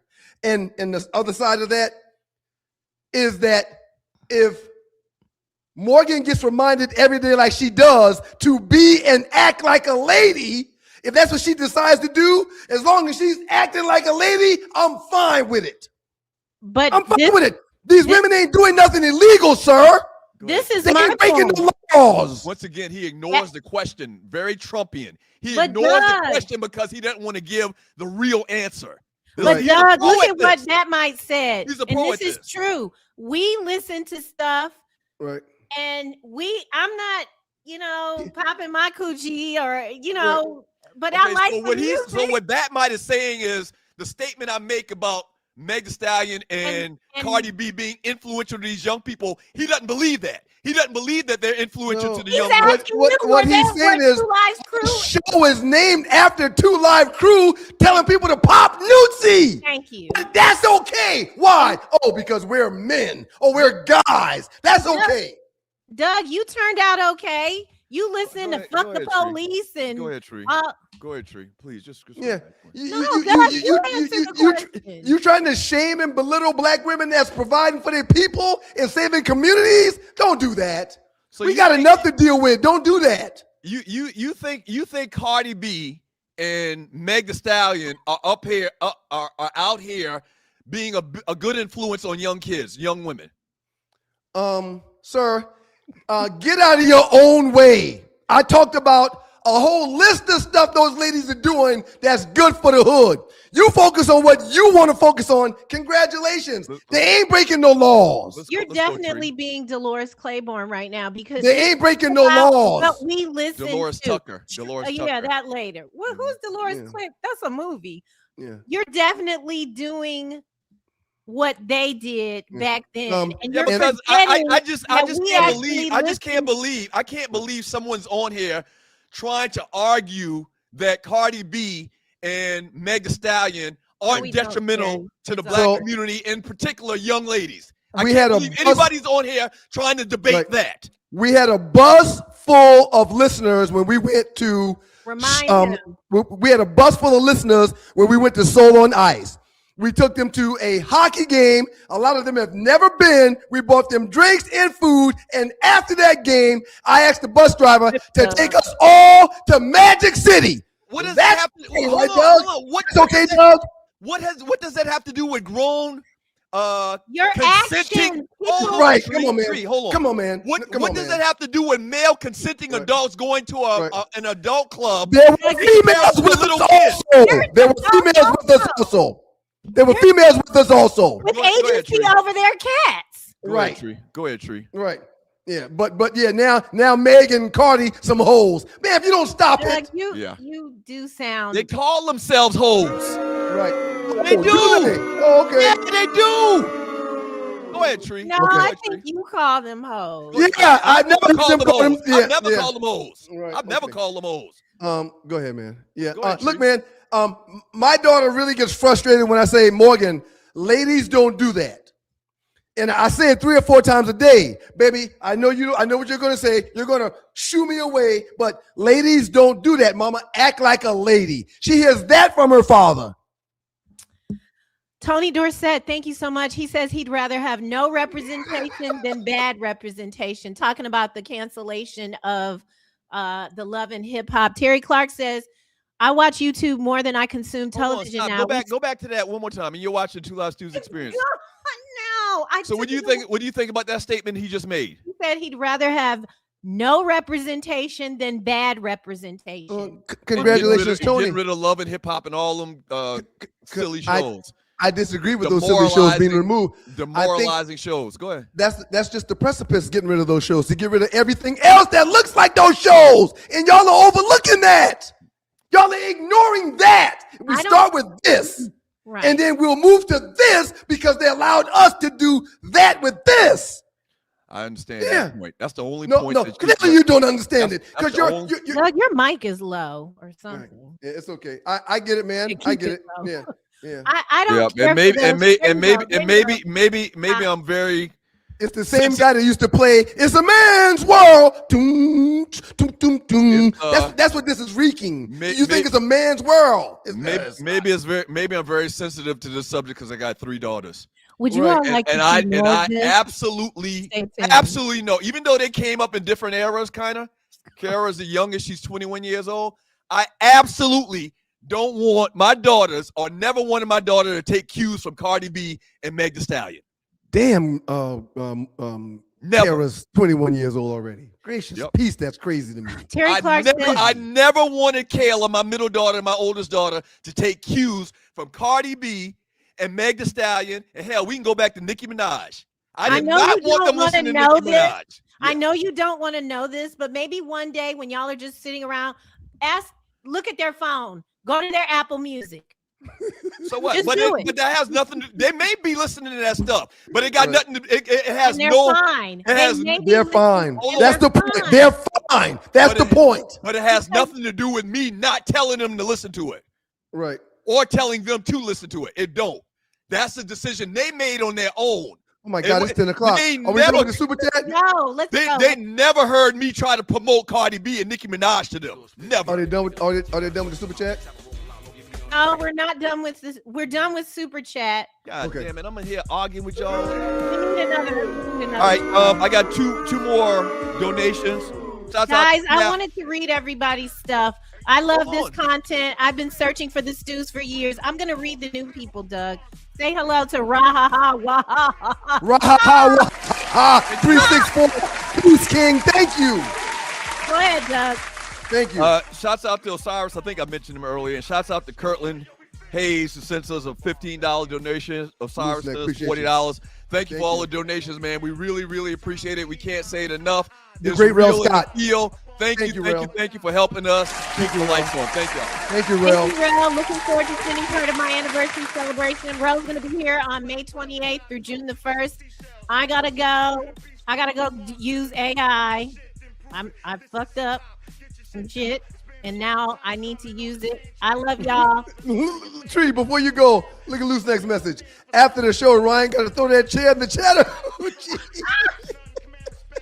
Is it cloth or leather? It's leather. It's hot as hell down there. Yeah, you could just wipe it off. It's okay. I mean, Doug, people do. I have on clothes today, but sometimes it's not raw, but right. Whatever you do, Tree, make sure you never stand up so we can see that. But thank you. Yeah, man.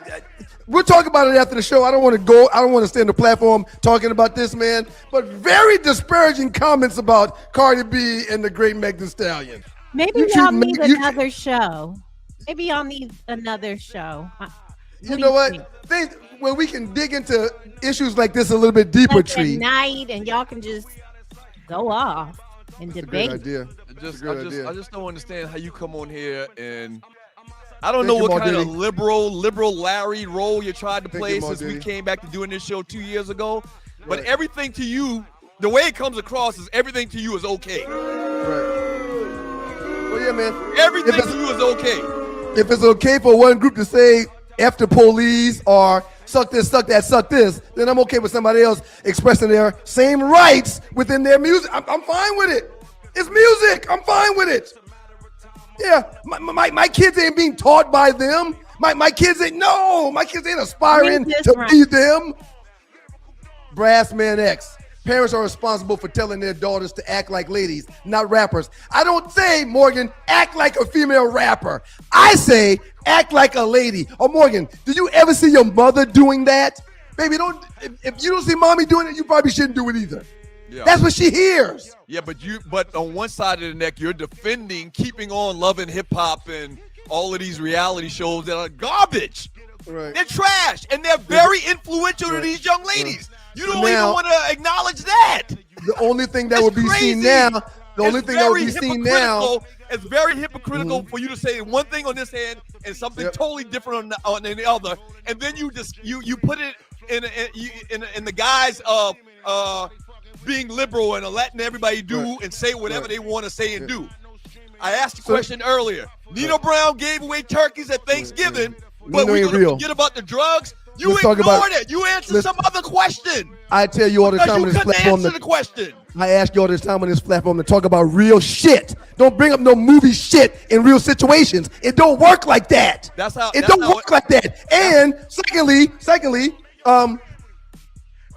you get rid of the black, but you're going to leave the white. There's white trailer trash, white BS on TV all day, every day. That's okay because they're white, right? We're not a monolith. I love that word. We're not a monolith. All the shows on TV for black people ain't bad. You would say we're talking monolithic. about the bad ones. That's the ones we want that we okay with getting rid of. The bad ones. And if you can't differentiate that, that's a you problem. The word is monolithic, not monolith or whatever you said. It's monolithic. That's exactly in the way you were trying the to use word I just said, Ninja. No, you did not say that. We got receipts. You did not. You said something like Moscow or something like that. You didn't say monolithic. You said some shit that I was didn't wrong. say monolithic. I said a monolith. You said, whatever you said, you used it wrong. You can't Is all tell I'm me saying. about no goddamn words. Yeah, You made a 12 with your ACT. You said it earlier. Retired at 40. I shut it down at 40. 40 years old. I'm 52 now. I've been retired in this bitch for 12 years. 12. I'm getting out of here, man. 12. You think I give a damn about my SAT that I had to take 8 times? I built a church in Monk's Corner, a pavilion. You want to talk 12 years?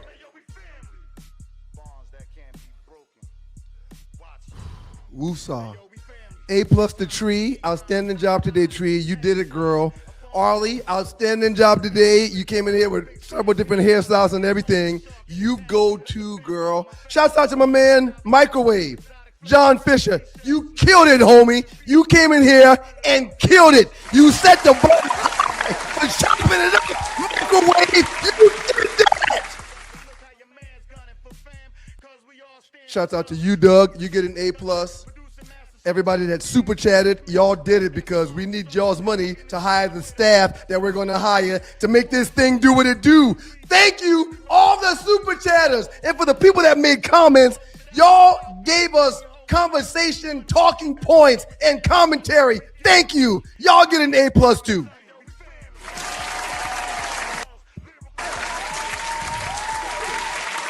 And before I give God his praise, let me give a special shout out to Cardi B and Meg Thee Stallion. We love you, sisters. Y'all keep doing your thizzle, nizzles.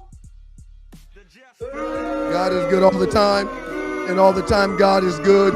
If you don't know him, you need to find him and show him love, because that's all he's showing you, nothing but love. Tomorrow, we will be at Cinco de Mayo celebrating on Cinco de Mayo at Sauce. It's in Buckhead. It's a fine establishment. They got great drinks, a great vibe. They'll have DJs. They got great food, and we'll be there at 3 o'clock. Y'all pull up and come hang out with the stews for Cinco de Mayo. Thank y'all for being here. We'll see you tomorrow at Sauce, and after that, we'll see you on Thursday. Tree, why you keep putting me back on screen? Don't do that. If I went off the screen, it's for a reason. Because you have to say goodbye. You got to say goodbye to the people, right? Wow, Douglas. So you let this man control your emotions. Yep, that's what's happening. Doug, tell people bye. Bye to the people. Peace, y'all. Peace. See y'all on tomorrow at Sauce or Thursday morning for the next edition of The Stews.